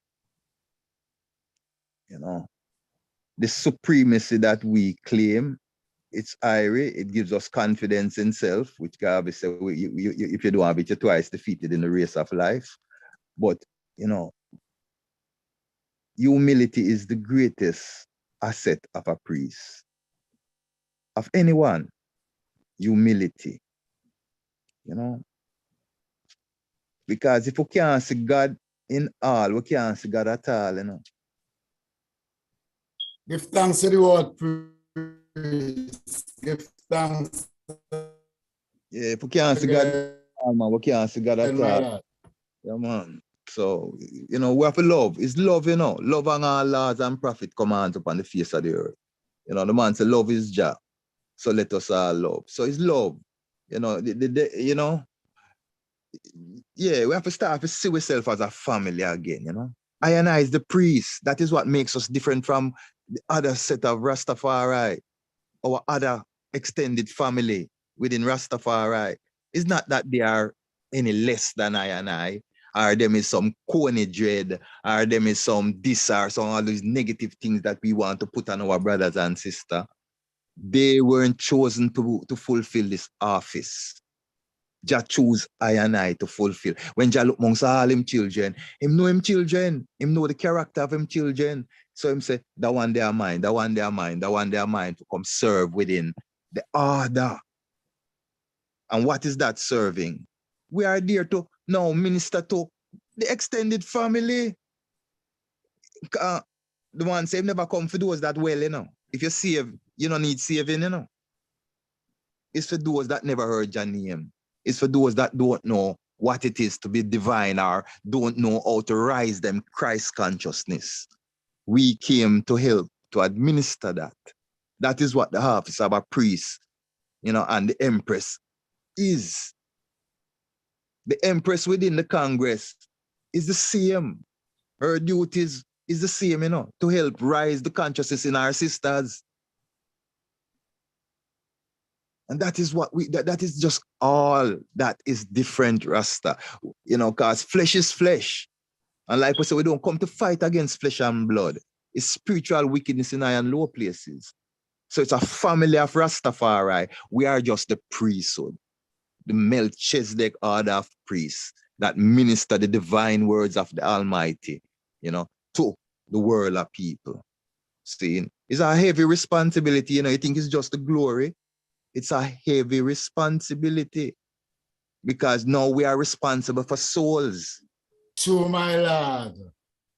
We are responsible for souls, my brethren and sisters. So make us start to see say souls we are looking at. Don't condemn soul. We don't have that power. We have power to save the soul. We don't have power to condemn the soul. Give thanks. My Lord, give thanks, Honorable. Often when this topic comes up, you know, even kind of with what Priest Dougie just said, it becomes like almost like a competition sometimes. Like, all right, we're talking about April 21st, 1966. But I guarantee you, if there's a mixed crowd, somebody's going to say, well, His Majesty visited more than just Jamaica. You know, he went to Trinidad, he went to Barbados, he went to America. He met with these people, he met with those people as well. Now, that doesn't take away from the significance of April the 21st, because as I said earlier, there's nowhere else His Majesty went that we got a reception like he got in Jamaica. There's no doubt about it that the stronghold of Rastafari was Jamaica at that time. So it's it's being honest to say that the visit to Jamaica was definitely had its own significance. Doesn't mean it's more or less significant than any other, but to Rastafari, that is a very significant day.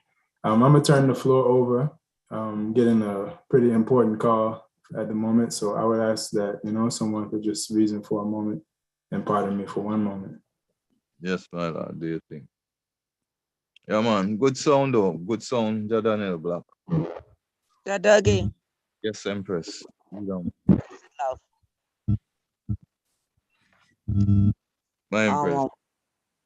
You ever hear say how Queen Elizabeth used to make a private visit to Jamaica, and no one even knows say she in the place? Well, I would assume she have that freedom because we were her colony. And there was family. I've heard, remember now, family of Queen Elizabeth lived in Jamaica for years too. So I would assume that could be possible without a doubt. So like how she's the head of England, she make a private visit. His Majesty can make private visit and nobody don't even know. You know? Even when, no, but I would say, you know, when Queen Elizabeth make her private visit, it only means that it is not a state visit, you know. That don't mean that the media don't carry it and people don't. You don't. Celebrities have no privacy, you know. They don't have no private life, much less crowns, you know. We're not talking about mysticism now, you know. We're not talking about mysticism, you know, because that I always tell I say. We talk about realistic. Yeah, sometimes people come and do what they have to do, And when they gone, you hear say they was in that place. Mhm. Even His Majesty King Emmanuel Charles Edwards have a speech that he said, you know, and the Pope did pass through, you know, and he leave it right there. So now when did the Pope pass through? I listen to that every day. You understand me? I always wonder, Repeat that again, Mama Lily. you About know, the Pope. But repeat that part about the Pope again. His Majesty King Emmanuel Charles Edwards have Yeah. a recording that he is speaking. Uh-huh. He was talking about his Freedom Redemption International repatriation. And he said one statement, you know, like we say, you know, the Pope did pass through. But that wasn't announced. But he knows say the Pope did pass through Jamaica. Understand? There's a lot of things that happen that is not published, you know, but King Emmanuel Charles Edwards, you know, like we say, man of right is God and flesh, woman of right is goddess and flesh. Like you said rightly, that it's the integrity and uprightness that preserve, you know, the gods and the goddesses, that we could remain and get on different levels of, you know, spirituality, you know. And we for no say, we say that God live. So ain't nothing we supposed to surprise us about jam mystics. Like the Winston say, if you bring yourself in a meditation, you could put yourself anywhere. You could bring God to you. You understand me? So if Yes, God, you know, must see him, you must talk to him and feel him and smell him and taste him and even see him. Because one time when I tell people, say, I see the prophet, I see the priest, and I see the king in flesh, them look at me like I crazy. But I know say it's true. In 2019, when I came to Ethiopia and Empress invited me to the patriarch celebration. Every year they celebrated before the COVID, you know. Mm-hmm. And in the Victory Square, you know. His Majesty came and he spoke to me, you know. Yes, sir. When Emmanuel Charles would tell me, say, he gonna bring me home to Ethiopia. When I reached on the runway, my first visit, there was King Emmanuel sitting down on the runway with his rod and his white, full whites. I was looking around to look for Shadow and Shana and say, see, Dada there? I can even turn on because the plane was so small and compact. And I said, you know what? This is for my eyes only. You remember when we had that service in Liberty Hall in Harlem? You remember that? Yes. Right. Marcus Garvey came and asked me for a pen. Because the Sunday when I came in, because we was there from the Friday, me and Sister Esther, and the Sabbath. So me and my daughter said we going Piccadilly Circle to go shop, and we came in late. And when I came to the door, Sister Martha was on the podium speaking, and I just came and make a little commotion, and I went and sit down in front of Sister Jones' stall. And a man came and asked me for a pen. Sister Rachel was speaking. And I was so into Sister Rachel's speech, I just looked in the bag and give him the pen and gone. And he went. When the man come back and give me the pen, and me saying thank you, you know. So for me to say thank you, I look in the man's face. There was Mr. Garvey, man. Handsome and black and young. And I mean, and I have my heart of hearts. I felt the connection, you know. And I just took the pen and just went up and listened in front of Sister Rachel and just was, you know, talking. Sister Marina was on the panel and Sister Peace Way was on the panel. And, you know, so Jah live it, man. Jah live it. You know? And Jah come in power to do. You know the hymn say, his touch have still his ancient power. No word from him can fruitful fall. As long as I live, man. Like people tell you, say, you know, you can't see God, and you can't talk to God, and you can't feel God and taste him. You understand me? One, you see him. Yeah. Of course. Really good in Ireland, man. Yeah, man. And he take on the form that we know. And he come to us. My Lord. Visions, like Winston say, visions. And visions so powerful. And he manifests the vision. When you vision the vision, he come and manifest. You see, we aren't strong. We aren't strong, you have a heart attack sometime when Jah come to you. You know? And Jah talk to the birds. He talked. Just so great, man. We would not say, we don't just talk, say Jah live. Man, Jah live. We can see him and taste, feel him. You remember how Dada always used to speak? I don't know if they them remember. Dada used to, some mornings you get up and Dada say, a little man come visit him last night. Yes. I remember that say, yesterday evening a little man come visit him. Yes. And this is what the little man tell him, and him share it with I and I. You know, several times I used to hear Dada say it, and Dada would have travel, him call it travel. When Dada sitting on him throne, I say Dada gone, but he's there, but him gone. Gone from the journey. Gone from the journey. And when Dada journey and come forward now, Priest Jackie used to always tell I man to make sure we have the tape ready with cassette in it. So in the last years we did have the tape ready with cassette. That's why the item is able to hear certain stuff. But I don't know how much of the item hear it, but we have cassettes with Dada personally giving him talk in his bedroom, because when him go on the journey and rise up forward, him inspired with whatever communication him was with, whether the emperor or whoever he was with. He has messages to give by, and Dada would start to tell you certain things. You know, Dada would describe sometime. I don't remember Dada would describe Africa so vivid.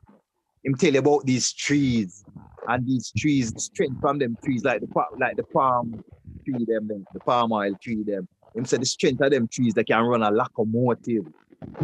He used to talk about when him describe Africa, no one can say him never been there. And the history of Dada is that from the rise of a town and take up the Rasta from revival to Rastafari, he never leave the island. But even though them say him never leave the island, we would hear Dada describe places in Africa. Kwati. Him can describe it, how the culture function. You hear Dada talk about it. These are the things that when you hear me say the last time that Dada was a well-educated, people act like Dada was this religionist locked in a box type of person. Dada understood world politics. When Dada called me and sent me down to me and to seabed, because they were having a NEPAD meeting about admiralty and maritime law.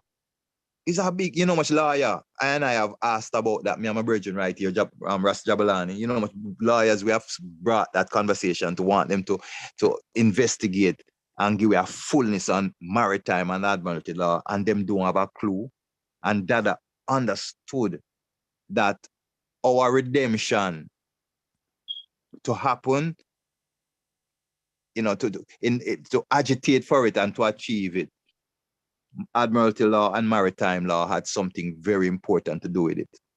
And ones now, especially you young ones that are listening, can go do no research and see what admiralty law is, how it governs. It governs the sea from shore to shore. You know what maritime law governs, and you will see clearly that them days that the reason why Dada knew about that is because he saw us going home on the Starliner, and to achieve getting the Starliner 7 miles, 9 miles, 13 miles, whatever miles, you know, we always declare, it would take understanding maritime law and admiralty law. The little man up on the hill understood that. See, him wasn't a locked in the box, man. He was a very wise sage. Lover. Wise sage. Dada, the sweetest of all, the nicest man ever, behind our Father King Emmanuel. Well, I give thanks. Emmanuel. I give thanks because the reasonings that I had with him in the last half, because it was the Gospel Bells mission and he was organizing the whole Gospel Bells mission. I got to see a side of Dada, you know, that intelligent side, that knowledgeable side. Dada read him newspaper every day, you know, once never remember that. Yes. Yes. Dada know every world politics that's going on. And then Dada say, if we set up a shortwave radio where him could get international news. Remember that? Yes. International news with the paint and the steel on. That was a great man. We actually ones don't know, Greatest man of all. Yeah, man, in a realistic way, I'm talking now. I'm not talking about, I'm not negating mysticism and spirituality. Oh, supernatural. I'm just talking, just him works. Just him works. Just that works and knowledge and what he was about makes him who he is. We don't even have to talk about the mystic side. You understand? Because we know him have a mystical side. Everyone know that is what Dada was known for.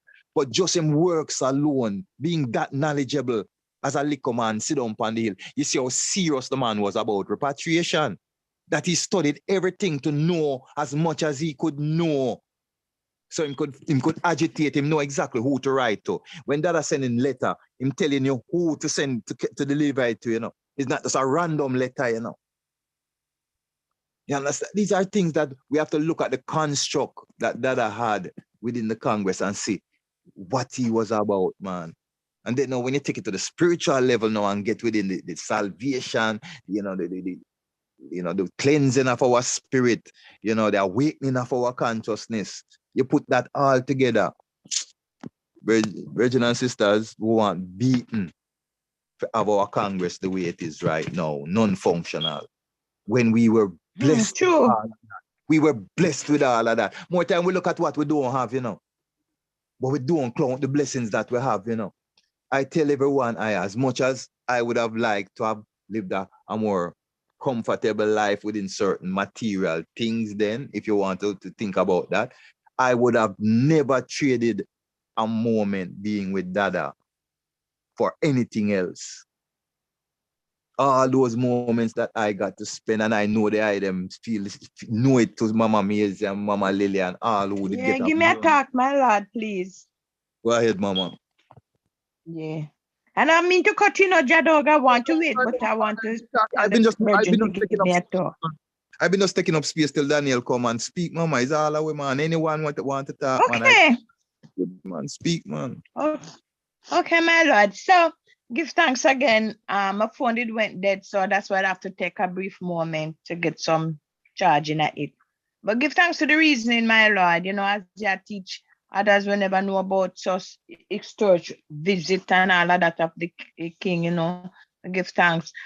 But my lord, as you talk about the foundation, and how it should be, I remember one day Professor Rupert Williams come up at the yard for a meeting still, and I think it was about Marcus Garvey, celebration and thing, and we invited him and he came up there. And while he was speaking, what he turned to the brethren and said, I do not know what we have up here, And so we don't know, or we don't value what Prince Emmanuel left for us. You understand? Because if we did value, we wouldn't be in a better place right now. And the man was speaking the truth. And I say, well, so the Minister of Education sent two brethren up there, was doing some documentary of the government same way. They spent a couple of days up there, and they were taking pictures and videoing and all of that. And we asked them, what are we going to do with it? The brethren turned to me and said, same statement that the professor made. They come and make the same statement. So we don't know what we have up here. We can make millions, of what we have up here. You understand? So when them do all of them take all of them pictures there now, and when they go and they fix it up and clean it and all of that, they can make millions with it. You understand? So everything is in our hand. The ball is in our court to set our Congress and to get it. Should not be in where it is right now, but Canada set it. My father is a principle man, and whatever he do it with principle and set everything up right. But it's who bring it down. I. And why? because we don't know ourselves or know who we are or what we have. You see, and we just fight against one another and hang with one another. And that's what our Father teach we. You know, whatever that I do. As you mentioned letters, when letters going out there, it have to be in principle, uprightness. When that I send a letter to the Queen, Her Majesty the Queen. I saw that I angle things. True, mama. You know, yeah, that another describes it. You know, like how your man Liz, Elizabeth, and all of them things. They know when that I send out them letters them to Prime Minister, President. You know, Right, all over honorable. with dignity. Yes, you're right. Uprightness. Yes. Greet them. You know, see, give them what they want to hear.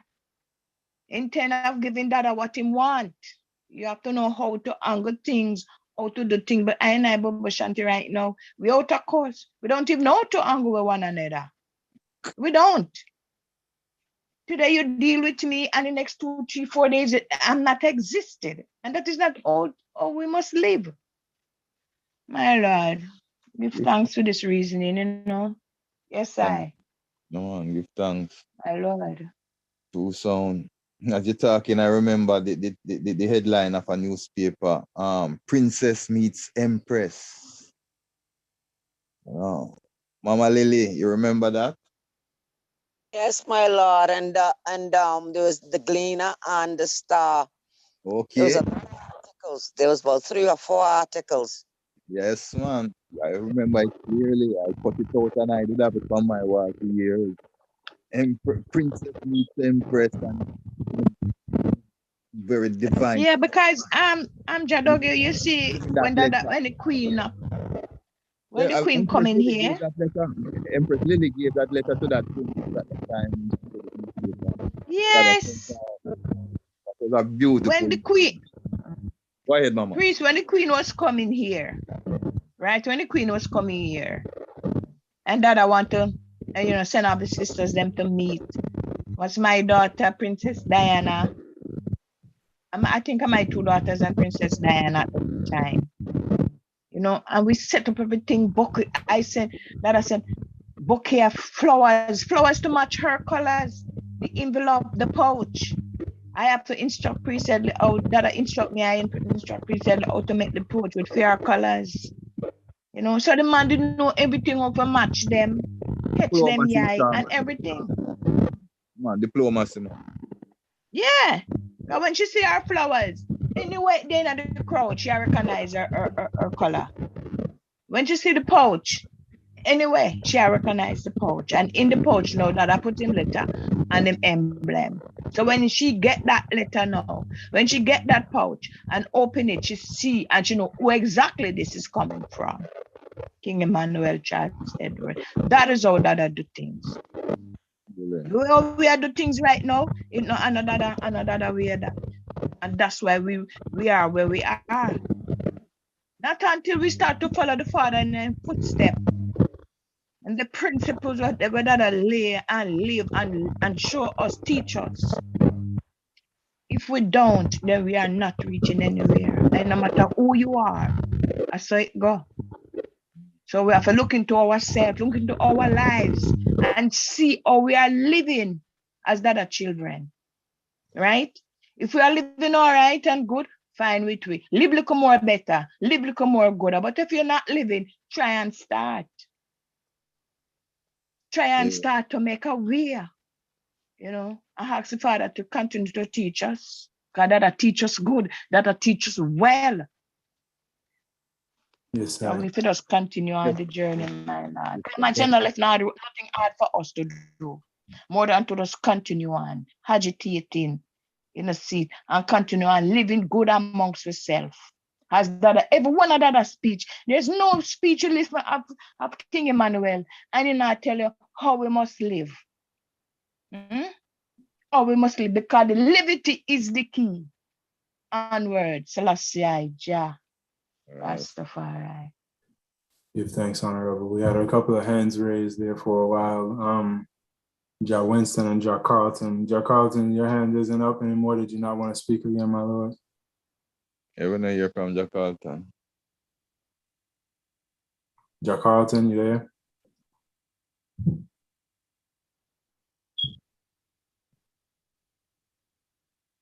Prophet Carlton. Can't hear you, my lord. Mic check. Yeah, we can't hear you, Prophet Carlton. Maybe you could leave the meeting and then come back in. Sometimes that help. I see that you're unmuted. Oh, there you are. I hear you. You can hear me, my lord? Yes, sir. Yes, sir. Bless the love. Blessed, my lord. Yeah, give thanks again. Yeah, I think the moment I did put my hand up, the reason of the 1970 meeting, the private meeting was going on, and I just wanted to see if we could come to some conclusion, really. But I think it did come, because, well, from what I'm hearing, it was a vision, really. Because like it's it's kind of been cemented that it did happen in some way, but there's been so many different accounts, and that we can't really come to a date or a time, or although there is a date there. 1970, I would have asked, was Bobo Hill, were we moved to Bobo Hill in 1970 already? No. So it was still back a wall. So it definitely couldn't take place on Bobo Hill. Yeah, and it place.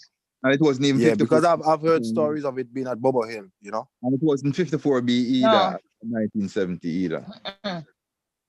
Okay, so I just wanted to try and, as we're having a reasoning, try and come with some conclusion that people don't come away from the reasoning, with mystics again, that we could say, how it went down, because it's in the Black supremacy, and certain members that are talking about it weren't even around then, or weren't even born, so can we say that it was a vision then? Are we all? I got a message. The father got a message, however he got it, whether, like we said, we would look at this thing and say things happen that don't have the explanation that we would like to have, and that is not just one thing in life. There are several things in life that transpire that don't really have a clear understanding of why it happened. This is really fall under one of them, because in the sense of the amount of accounts, so we know that something happened. We know that from all the different accounts, something did happen. Now, exactly what, we will have to go with the word, as the word is. Jah get a word, and he gave the word to us. How him get it is important, yes, but the word is more important. So I think the best we can get out of this right now is for all the word where Jah did give away. Same get. You understand? From that vision, from that meeting, because that meeting is where Jah said him was empowered. That was where he got his power, his great, his empowerment. So, if anyone have any so great... The point of the message is what to take rather than the time or place of visit. When you come to a point where you can't define that, you have to just, knowledge, common sense then tell you, unless we're talking about tangibles now, we're not talking about mysticism. Let's separate the two. Unless there is something tangible, and the only tangible evidence of that is that quote in the Black supremacy. But when you hear individuals' account of it, there are so many different accounts of the same meeting. True. That what we will hold from it is that something happened. Now, it was a delegation from an African country, from Ethiopia or whatever, came to see that, or whether it was His Majesty with a delegation, like I said, it has not been solidified. When I hear the account, man says a white man, man say, it's all kinds of accounts we have heard. See, so what is the message that Dada say he got from that encounter that is important to the house of Israel? What was the message?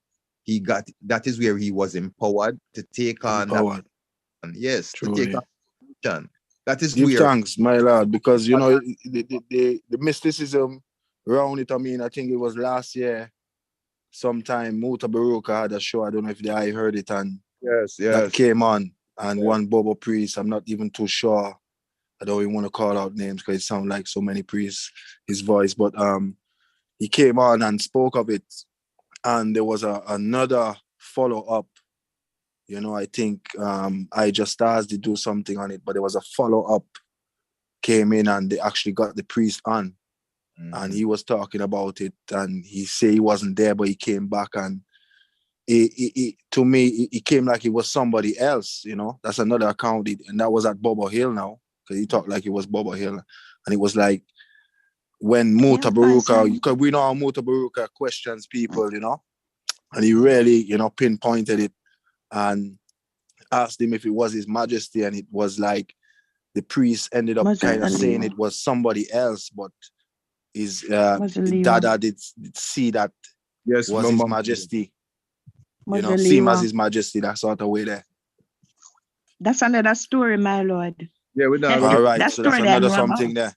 Yeah, the one. But give thanks, as I say, I just wanted story. to, you know, make sure the viewers, you know, get a little clearance, you know, when the program finish, my lord, blessed love.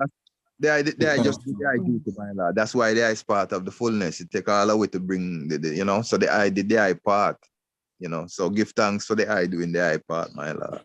My lord, blessed love. Pretty love, yes, my lord. Please don't give my lord. Wanted to you know about Mazaliwa, right? Can y'all hear about Mazaliwa? Yes, mama. Yes, mama. Yeah, but sorry, mama. I was there. Can y'all yes, Sister Lily. Can y'all hear me? Yes, mom. Yes, please. All right. Joe Winston had his hand up for a while, so I would like to give him the floor.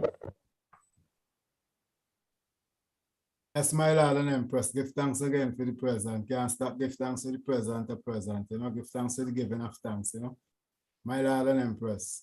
From you're sitting, you know, you're looking for the Almighty from, you know, you stand up as a youth and you're born, you know, from your mother, and you're always saying your praise, and you're looking for the Almighty, you're asking for knowledge, because you let them teach you to ask for knowledge. So you're looking for the Almighty, you know. You don't even know you're living within yourself, you know. You may go America, you may go Canada, you may go anywhere you want to go and still looking for him, but when you get to realize the whole power of this thing, you live within yourself, my lord. Totally.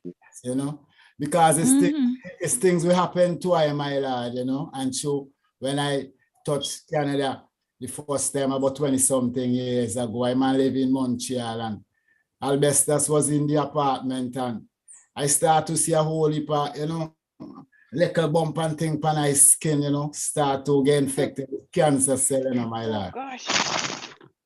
My lord, I didn't even know it's cancer cell still, because I been start to go lax and all them things, you know, looking for that, you know, searching and looking for that.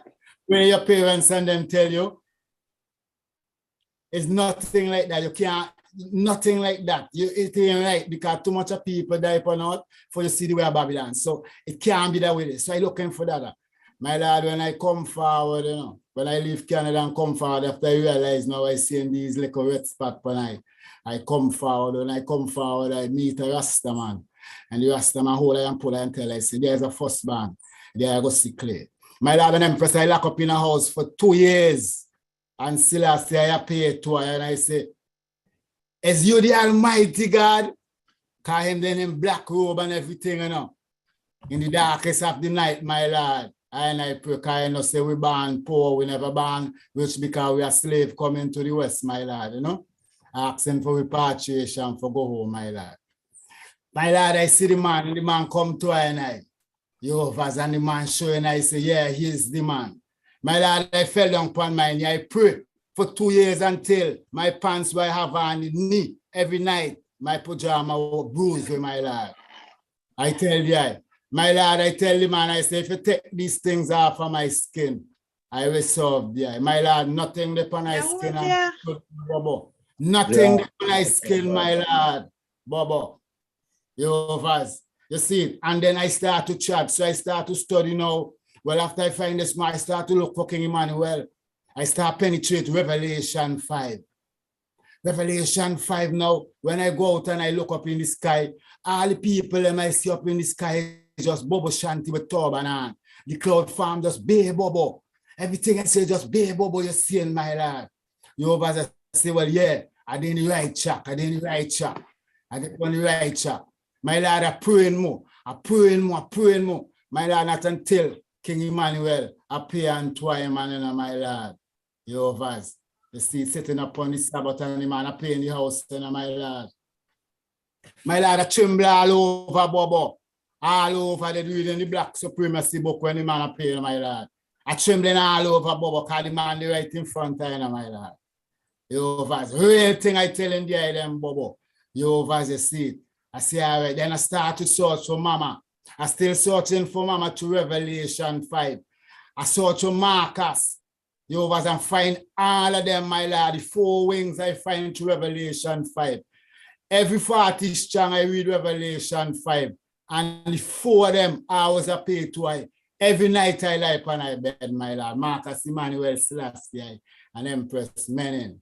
You over true the search of Psalms 87. Because Psalms 87 make we know Ethiopia, you know, Selassie is Ethiopian, you know.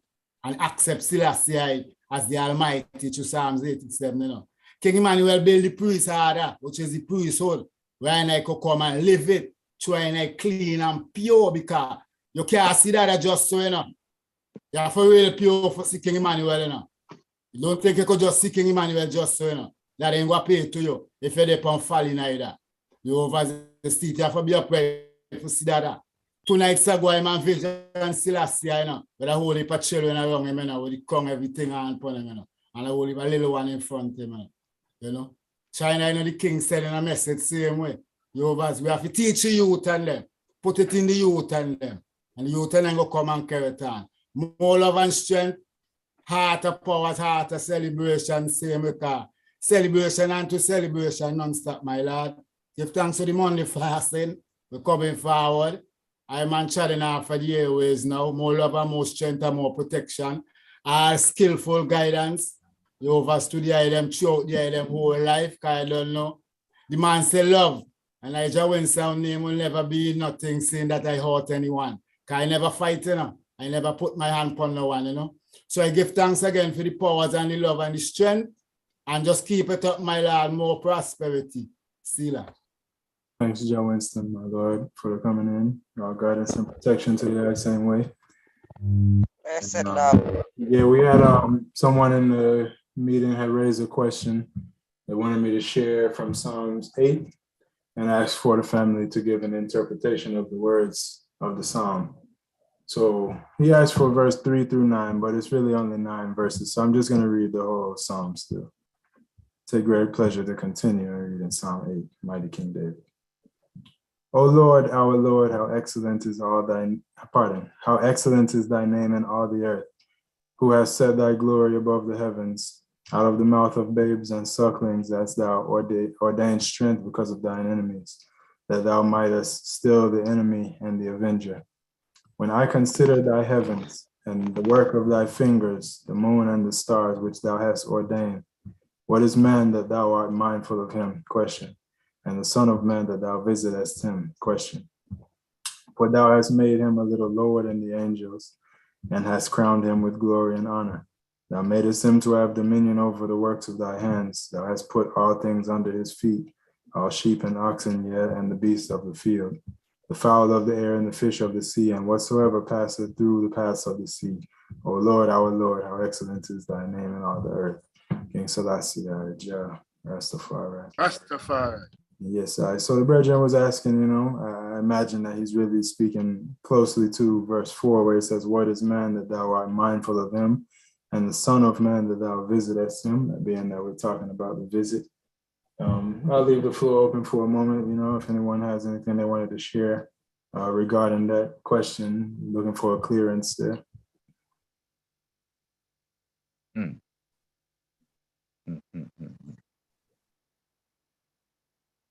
If no one else, then Melchizedek, you know, I was leaving the floor open, but you know, let me just make my sound, and I must can respond to anything posed, you know. Yeah.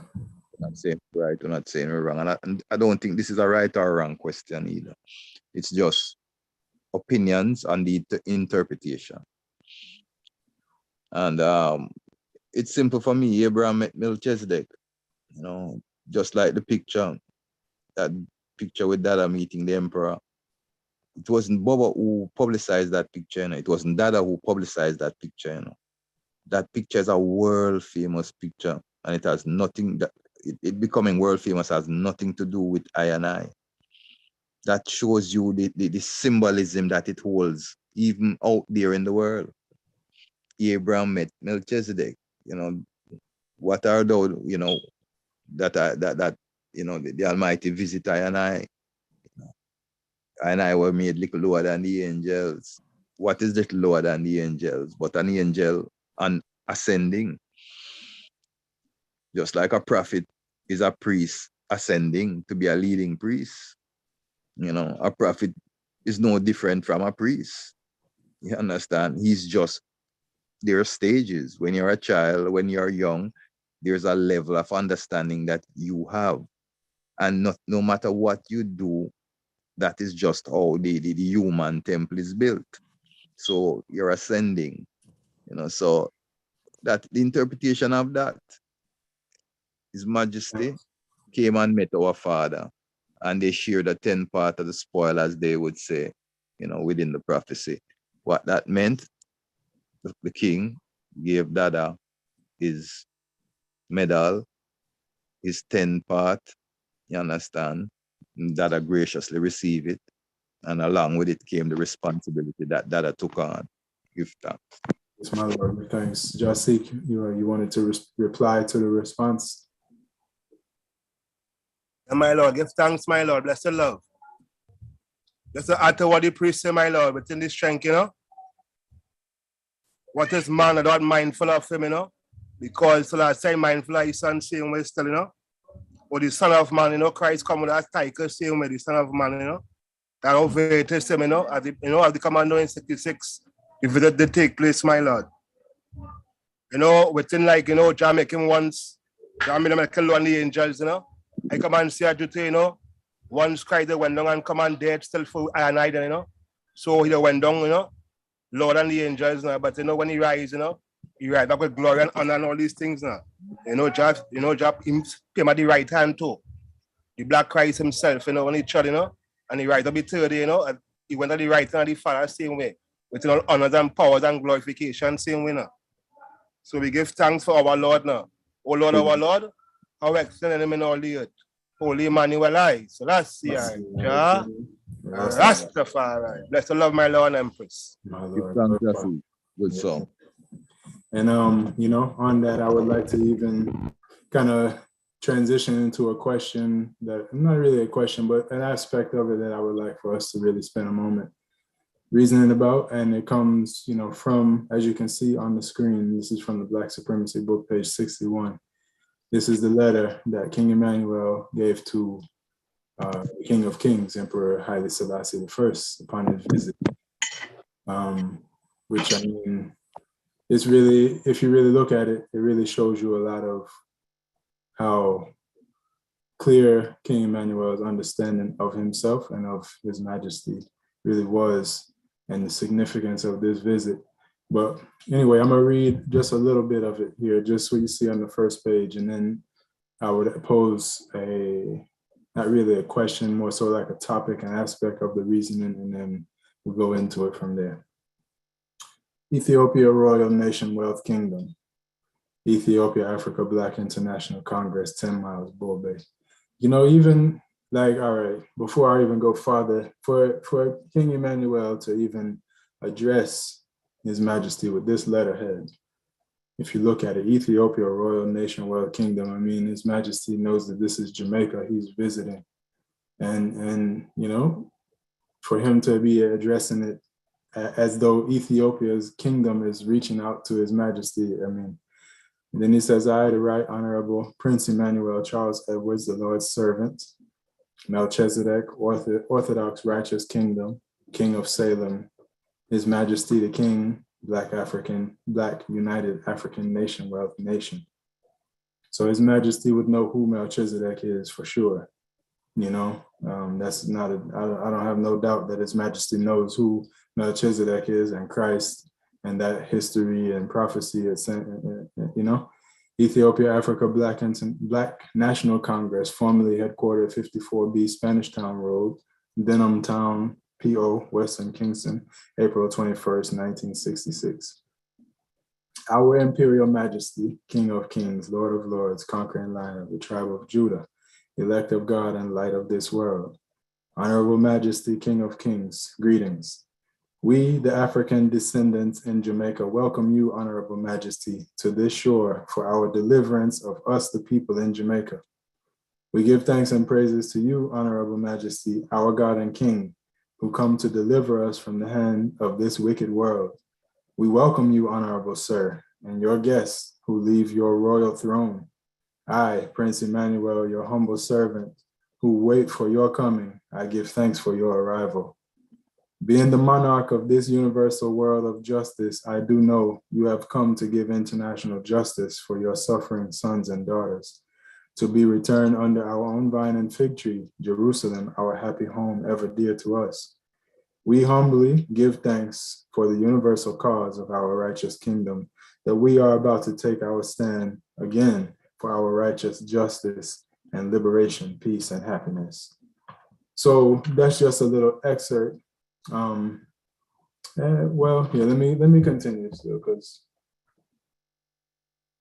it's I think this is pretty important, you know, because this is direct communication as we're on the topic of it, Melchizedek and Abraham, you know.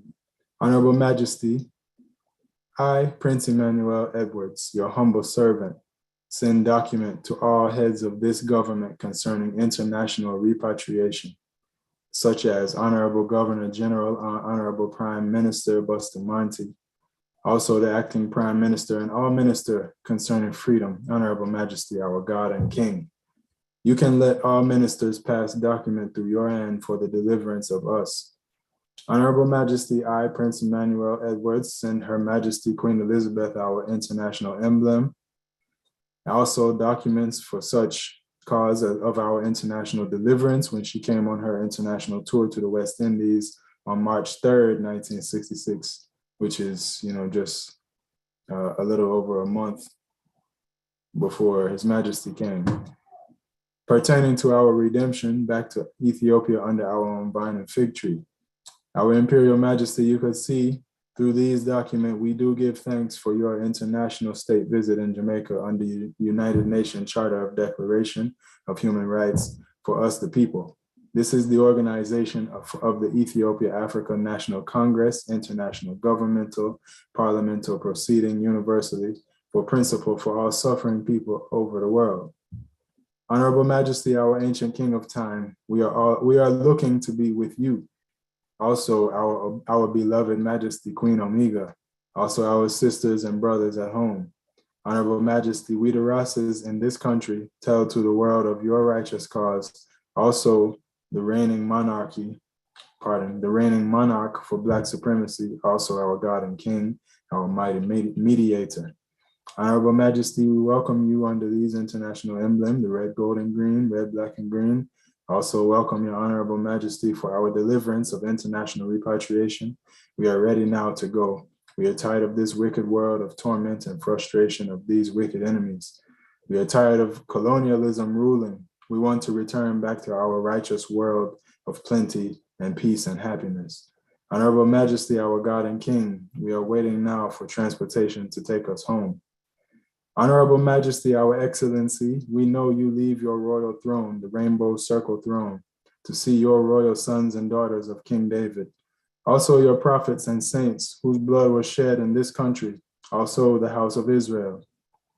Honorable Marcus Garvey had prophesied that the year 1966 will be the redemption of the house of Israel, your people under their own vine and fig tree, Ethiopia, Africa. Black dynasty, ancient tradition, Honorable Majesty, we are willing to return home to let our love and unity with one heart as one and one, two and two, as when we were created to make one tide of bridge as one God for us all, Negus Christ, Rastafari. I, Prince Edwards, would like you, Honorable Majesty, to pay a visit at the backyard to see the have-nots, your sons and daughters.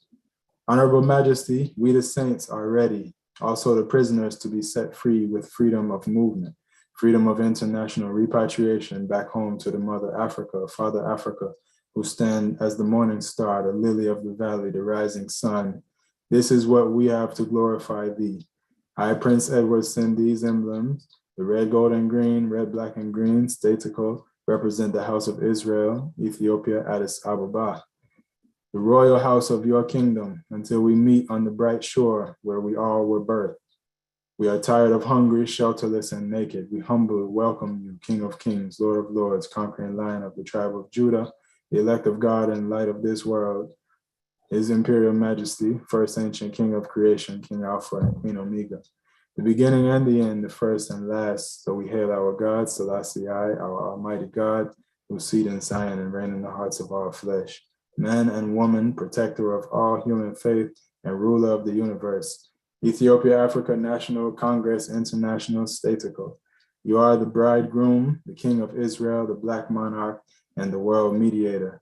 I close with these Psalms 68, 76, 18, Isaiah 9, Ezekiel 7, Revelations 5, 18 to 22, and Psalm 9, with love and joy. I am Prince Emmanuel, Charles Edward, the Lord's servant. Holy Emmanuel, I, Selassie,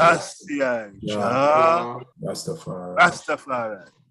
So, I just wanted to share that because it really gives you a insight into what it was that King Emmanuel was saying directly to His Majesty, but also to show the position, what it was that he was looking for from His Majesty. Like, because, all right, I've heard that, for one, the 1958 groundation, that the brethren and sisters that came were hoping to leave. They were hoping Black Star Line ships would come and take them away at that time, if that was 8 years prior, March 1st.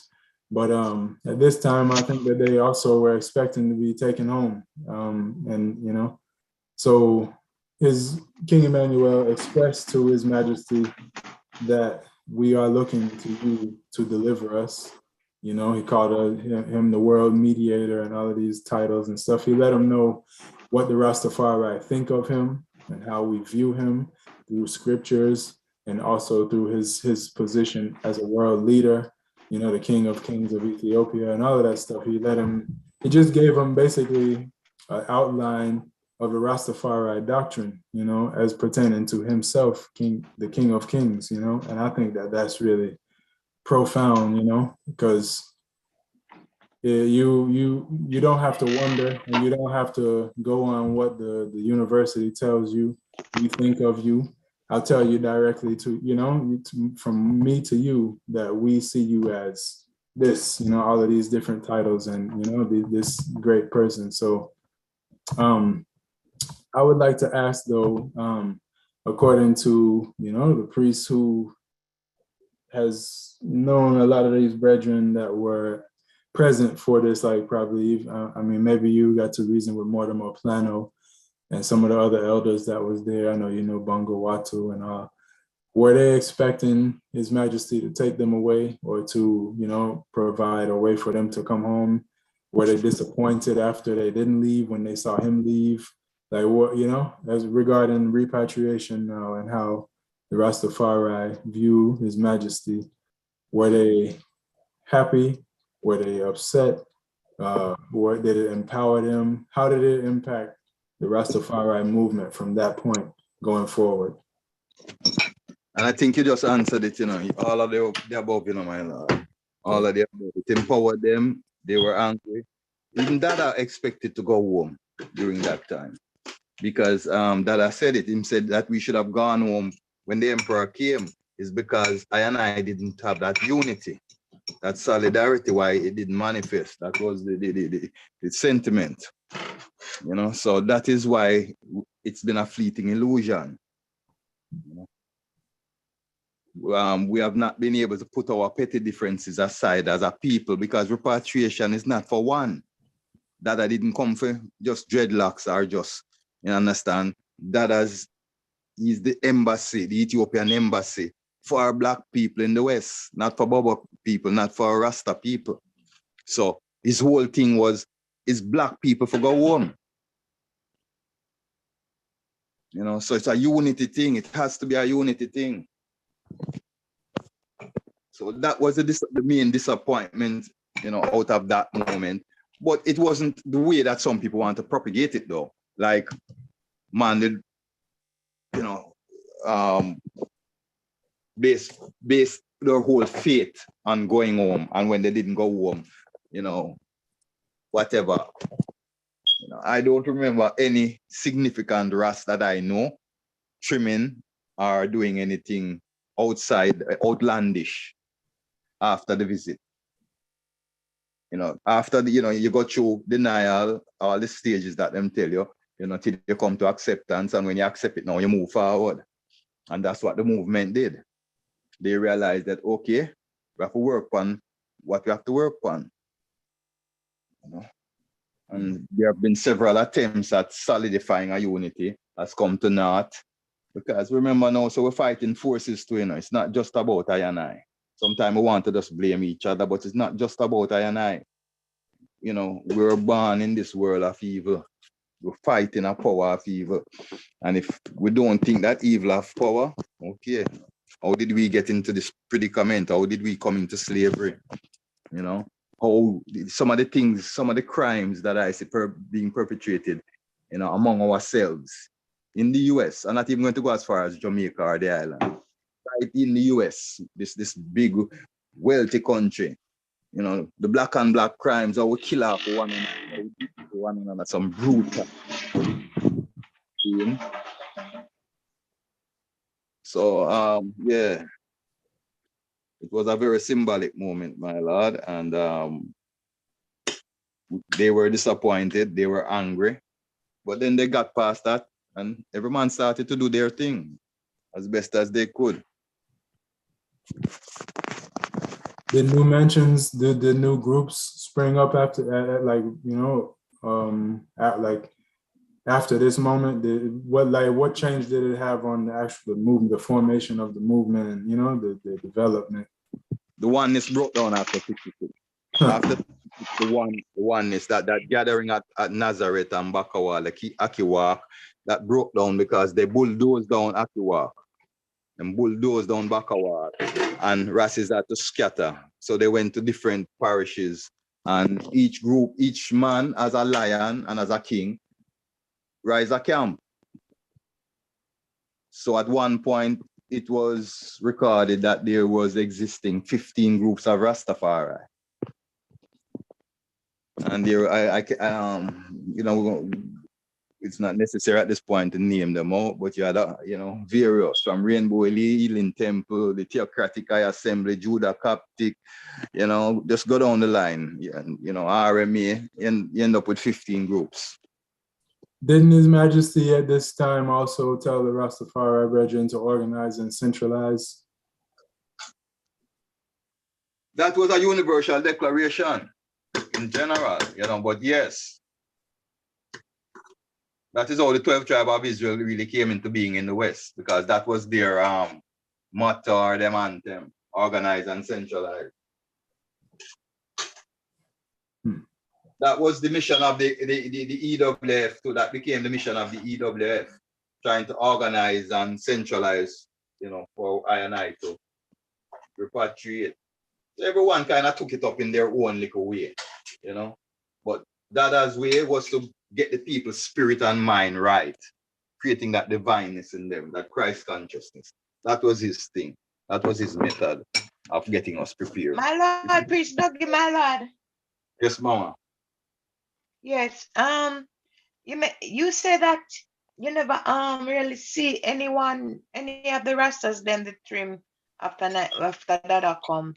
And I say any of the major Rastaman them, the one them like what got the medals. None of those major Rastaman. Oh, none of those, but you have some other, even elder too. They were so disappointed that them say you know, like the father fooled them.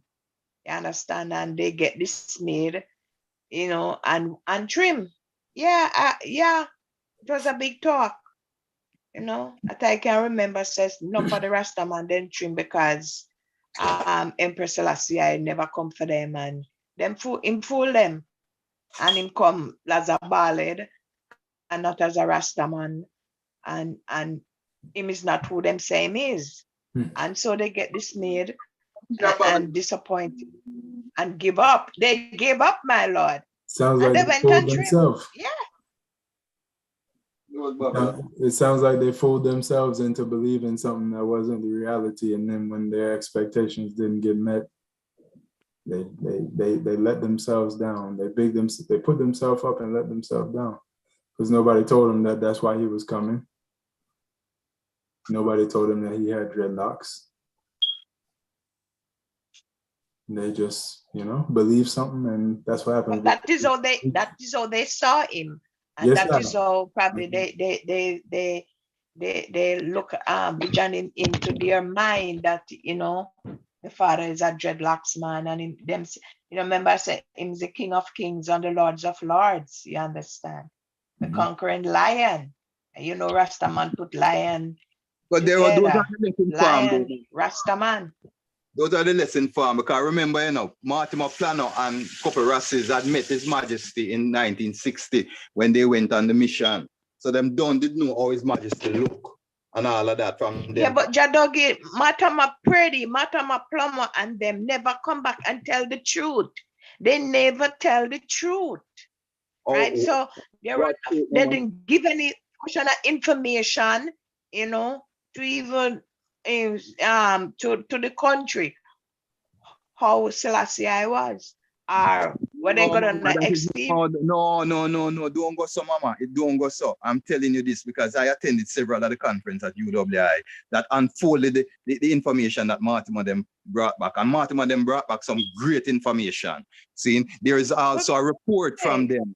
A report from them, because what the government expected them to come back and say is that Africa is poor and why give up the notion of repatriation and thing. When they came back, what they told the people is that Africa welcomes us, Africa awaits us. They were welcome. It's there. There's a published report from them, and each man giving their account, Mama. There's a published report. Okay, we unfolded that. I never hear that, Jadogi. I first hear that because what I hear is that they didn't bring back no report because the government, they never come back and him tell Dada. They never come back and tell Dada no message from Selassie. You see, whatever Dada tell them keep that. Then they impart it, So I don't know. I'm just telling you what I hear, my Lord. But as again, history record, so recording us. So physical evidence to counteract that. There's a 1962 report when it came out in 62, with all of them giving their account of their what they experienced, And for I and I who've been around Plano, and your Plano talk of it many times as well. So it's not, I don't think he kept a secret. Them man they talk about it like that is the greatest moment in them life. So them just talk about it. When he had the audience with His Majesty, what His Majesty said about Rasta, what His Majesty said to him, Alvaran, same thing. I've been in the space with them, because like I said, I attended a conference at UWI that they were part of. Each of them came to it was an anniversary. So each of them came to reminisce on the visit. So that is where I even heard them give an account and talk about the report and said that the government shelved it. Instead of the government act upon it like they said that they would, after they got the report, because it wasn't favorable in their favor, what they expected, they killed it, they shelved it. It never was published, it never was made privy to the people until the UWI printed it and published it and made it available to the people. Yes, I will give thanks, for this study. Okay, my Lord. There's space to be able to clear up, misinformation and things like that, because it's easy for someone to hear and say the same thing. So it's good that we have now evidence to put it out there for once and for all that, yes, they did come back with a report. It was done through a college. They had to have had some type of report. Yeah, so give thanks. Prophet Joseph, my Lord, you have your hand up. Honorable, my Lord.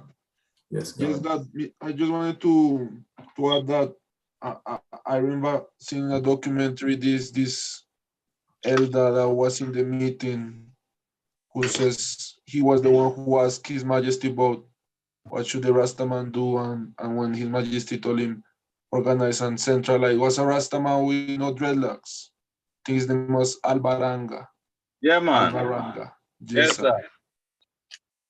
Yes, sir. So, and hearing the testimony of, well, even the government fighting down the Rasta after that sees how, I mean, it's like they saw the power that Rastaman really had, and the power that His Majesty was coming to bring the people. So the government and Commonwealth, as even in that year, 66, Queen Elizabeth visited Jamaica as well. So they saw the power that the people had around His Majesty, and how great it was compared to the power of oppression that they wanted to bring upon the people. I wanted to share a little word from the address of His Imperial Majesty, Emperor Haile Selassie, to the House of Parliament in that day, 21st of April, 1966. A little word that I see it's very fundamental and powerful about bringing the unity and the recognizing of the people in Jamaica as African people. So he says, to the people of Jamaica by and large have originated in Africa. This again gives us another basis upon which we can contract a healthy relation, a relation that is not only going to be useful to our respective people, but a relation because of the fundamental similarity between us that will in the long run contribute to a better maintenance of international peace and security.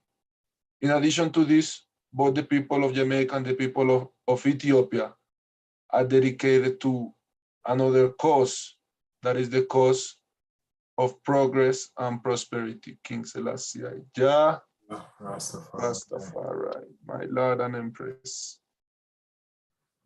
Give thanks, my Lord. My Lord. Yes, and also, one other thing, that hasn't been brought up yet, a tangible outcome of the visit to Jamaica is the school that His Majesty gave. I don't know, I'm not familiar with the name of the school and what the school is. It anyone who knows, could share the information about the school. Yeah, Haile Selassie, the first school. And is it what type of school is it? Haile Selassie High School. What type of education? Like, is it just like a primary school? No, it's a high school. Haile Selassie High School. They are the badminton champions of the Caribbean as well, right now. Mm-hmm. Yeah, it's an high school. I am part of the refurbishing committee, so that's why I can speak to it. Trying to, since Brother De Silva, which was an elder, when we took up the mission, I and Jabalani, when Roots Foundation took up the mission, we took it up because Brother De Silva had just died. And Brother De Silva, from the time of His Majesty breaking ground, has been a part of that school until when he passed. When I met the headmistress, the former headmistress is a headmaster there now, the former headmistress, she said that she highly respects, you'll see it in the documentary coming out shortly from Roots. She highly respects Brother De Silva because for how many years, 26 years, I think it was, she said, that he came to that school every summer, whether he brought a crew of Rastafari with him or sometime when there was no crew, he came alone and he would clean up the place and he would buy paint and paint up and refresh the school every summer for the opening in September. See, so when this brother De Silva passed and we decided to take up the mantle and form a refurbishing committee for the high school to keep the high school up to standard. And since then, give thanks, Brother Professor Mikey is the man on the ground with I&I support, and he has gotten musicians and other ones involved, and the school is now getting better. It's not too weary yet. When we first went there, we were so disappointed. The structure was there, but it was not maintained. The government didn't fund it like they fund the other school. They just forgot about it. Okay, because it is in the father put it in the ghetto area because that's where education is needed most. So it is on Payne Avenue, and because of that, and it's so symbolic. Listen to the name of the avenue, Payne Avenue. So because of that, the school was in disrepair, but is much better now, on the way to becoming good. And the standard itself in testing, because Roots Foundation brought Umar Johnson there to do some workshops and assess the level of the teachers, the faculty there. And he made his suggestions and stuff to the principal and so forth. At the time, he saw potential, but needed great work. And since then, we can say that the school is coming up. So it is there as a proof that His Majesty, he loved us that much.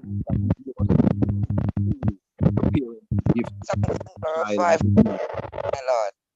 Education. Yes,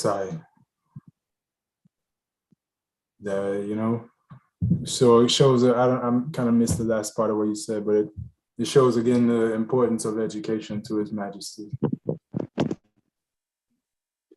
Yeah, I was saying it's the greatest gift that a father could give to a child or to his children. Okay.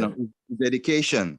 Yes, and sir. he gave that as a symbol. Look at it. He gave that a school, because in his speech he said one of the only ways for people to pull themselves up out of degradation and poverty is through education. And he was the minister of education. So yeah, speaks for itself. Yes, sir.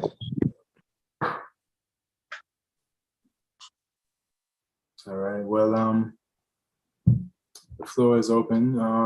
We can, if there's not too many more things that anyone would like to add or ask, then we can, start to say closing remarks and kind of summarize what we got from the reasoning. But the floor is open. I'll leave it open for a moment. I give thanks. I learned a lot about the visit. I've seen the documentary and heard that side of the account, but we know that that's not from really a Rastafari perspective for the most part. But give thanks for His Majesty coming to the West, to visit his sons and daughters. Like, in America, I've seen it in a newspaper. I don't think it was in this particular visit, but in the newspaper, he said to Black people, "I'm the king of Negroes everywhere." That was their translation. I'm sure he didn't say Negroes, but he's the king of Black people, Africans all over the world. He claimed us, and he knows, how we view him and how his significance as the only king of a country that's never been colonized, and his relation to us is that he is our father, So we give thanks that he knew that and that he claimed us and was happy to open up the doors for us to come home. He gave us space to do so. He, created bridges in various different ways with other African nations and with Africans in the diaspora. But, it just goes to show that he is the father of African unity, because he didn't just stop at the the continent and say, this is it. Yes, he formed the OAU, but he also reached out to us that is beyond the border, beyond the shores, you know, in the Caribbean and in America and in South America. You know, he went to Brazil as well. So he knew where his children were, and he came for us, and he showed us, you know, that he does love us and he does care. And he opened his doors for us, but also he gave us the EWF as an organization body for us to, you know, unite with Ethiopia. He also gave the church, you know, he sent the church out to the West, even in Jamaica, and I'm pretty sure they have an EOTC in Trinidad and maybe other islands as well, in America as well. You know, so he definitely gave effort, you know, because in any relationship, when someone says they love you, when someone says they care about you, they show effort, you know, to show that they care. They don't just say it, you know, they actually do things that let you know for sure, this person does love me, this person does care about me. So giving people a school, you know, reaching out to them, giving the Rastafari elders medals and things like that, showing that he cares and that he wants to connect in a meaningful way, you know. So we give thanks for our King of Zion, you know. We give thanks for King Emmanuel, who also knew himself as the representative of us in the West, you know, and for even writing this letter that he wrote to him and letting declaring to him the work that he's been doing, but also outlining the love that we have and the high regard we have for not only him, His Majesty, but also his Empress. You know, he said, we're looking to be with you, our beloved Majesty, also our beloved Majesty, Queen Omega, you know. So even at that time, you know, King Emmanuel did identify Empress Balance. and, you know, just let it be known that we love you and we're looking for you to help deliver us from the bondage that we're in, from the suffering. We're tired of being in the West. He pled our cause, you know, and Jah heard him, you know, and we continue to pray and we continue to work towards that being a reality, you know, that we're not here in the West suffering anymore, and that we have Ethiopian passports, you know, and we're Ethiopian citizens because we are Ethiopian royal sons and daughters. So at this time, I'll turn it over to Empress Lily. She had her hand raised. Empress Lily, you can unmute yourself and speak. Love my love. Yes, I love my love.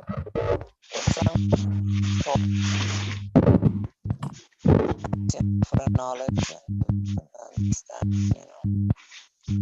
I would like to say that since I Ethiopia and Shashamani, I heard that His Majesty came and visited Shashamani. And when he looked around, you know, he was under a tree and he said, "Where is my people?" He said it more than one time, you know. That means that a lot of ones was not coming in from the West, as usual. Sister Deborah from Trinidad, she came and looked for me day before yesterday and collect some green bananas that she loved. And she said the same thing. No one is coming home. Like she, you know, was disappointed, you know, that no one is coming home. But everything in time, you know. I pray to see the item, even for a visit. You know, we miss you all and want you all to share in some of this glory, you know. So never want to share it. I give thanks and praise for each and every one contribution, you know, and His glory, you know, is unspeakable. We give thanks and glorify for the host of this wonderful program and ask God to strengthen him and each and every one, you know, individually, all the faithful ones who come on, you know, and all who participate when they can.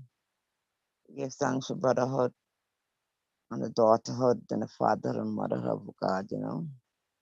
And ask God to strengthen us to continue on this road, you know. And never look back. Only one way to the pearly gates, you know. Give thanks and praises for Emmanuel Haile Selassie. Jah. Rastafari. Peace and Give thanks, Empress Lily, for your presence. Give thanks for your contribution to the reasoning. The floor is open, family, closing remarks. Asking that, if not everybody, most of us could say a word, because I'm sure you got something from this.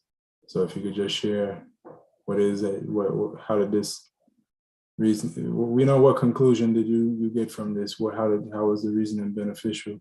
Anything like that. We would love to hear from you.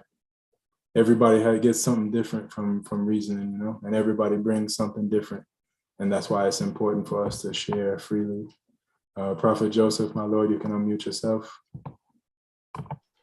Blessed Lord, my Lord and Empress. Yes, again, just to give thanks, my Lord, for the elders and for everyone. As I said, I feel like hearing the item who were with the Father talk about this moment, about the meeting of the Father with Selassie, the Emperor. It's like hearing the book Hebrews 7. So it's really powerful that we have the opportunity of hearing from the item such word. I also remember there is a mystic related to this book, the book of Melchizedek, that talks about Melchizedek. Well, Melchizedek is the king of Salem. So it talks about a meeting that in the book, it says that it is that you have the king of Salem, the king of peace from the east, and the king of peace from the west.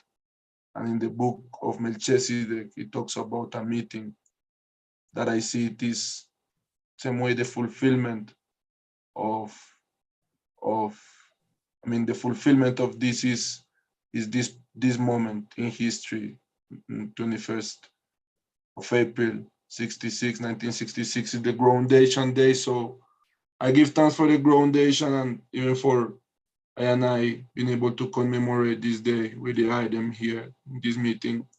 I really learn a lot and a lot of doubts and questions that I've cleared with the reasoning, even the meaning of the reasoning to the Rastafari houses in general. And how was the Congress working at that time, and what was what the Congress took from it, what the Father took from this meeting to develop the Congress in an even broader picture and even in a broader sense. So I give thanks for that moment, my Lord and Empress, and for this moment, and give thanks for one and all. Blessed love. Blessed love, my Lord. Give thanks, my Lord. Yeah, as Priest Dougie said before, this definitely is a moment where His Majesty could have, if he felt that our faith in him was wrong, this would have been the time where he could have certainly spoke to that and dispelled that myth, but he didn't. He confirmed it in his deed and in his word. So we know that we're not misled and we're not wrong. Give thanks for King of Kings. True, my Lord. Yes, I. Closing remarks. Don't let me have to call on people.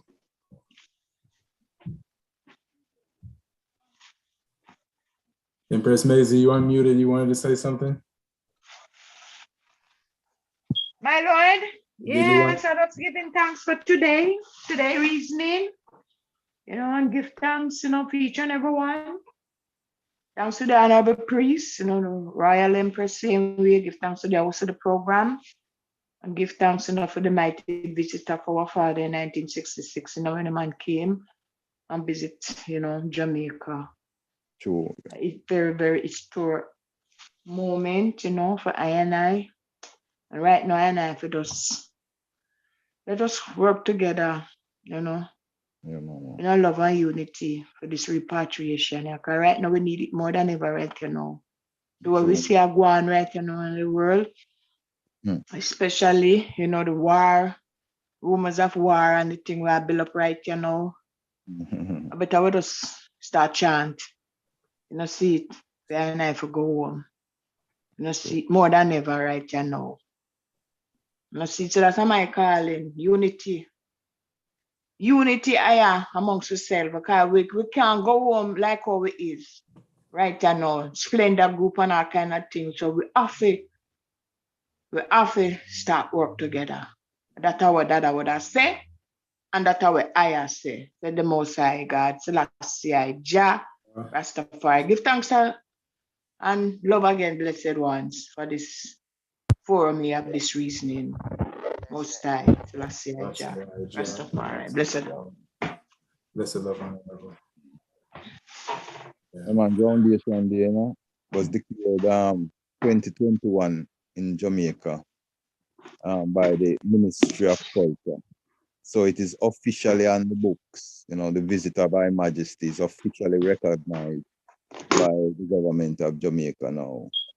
So again, incremental success is step by step, you know, we get closer to a victory, to I and I going home. You know? I learned a lot myself. As much as I know the history, it is always good to listen to my elders, my other, you know, my sisters, and to the youth, them getting your interpretation of, you know, the information. So I man give thanks, you know, each one teach one, and that we are open-minded and willing to always learn. You know, there's nothing wrong with getting different information that gives us a clearer view, you know. We tend to have this pridefulness of feeling like, you know, being corrected is something. But the man say, you know, in the same book there, you know, him say correction, you know, is like an oil upon my head, you know, because through correction, I become closer to being perfect within righteousness. So I give thanks. I give thanks for this royal time, you know. His Majesty leave heaven and come down, and hell come claim him children, you know. Build a bridge there that today Mama Lily could be speaking to us from the continent, you know, along with other brothers that were here in the West with I that are now there. So the bridge is built, you know. So it's just for I to take time, walk over it. And as Mama Maisie just said, it's not even a moment now to take time.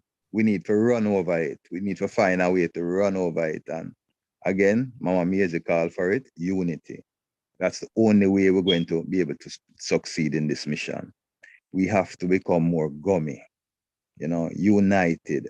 You know, unity without uniformity. If we can find uniformity, then we are great. But if we can't find uniformity, let us find unity.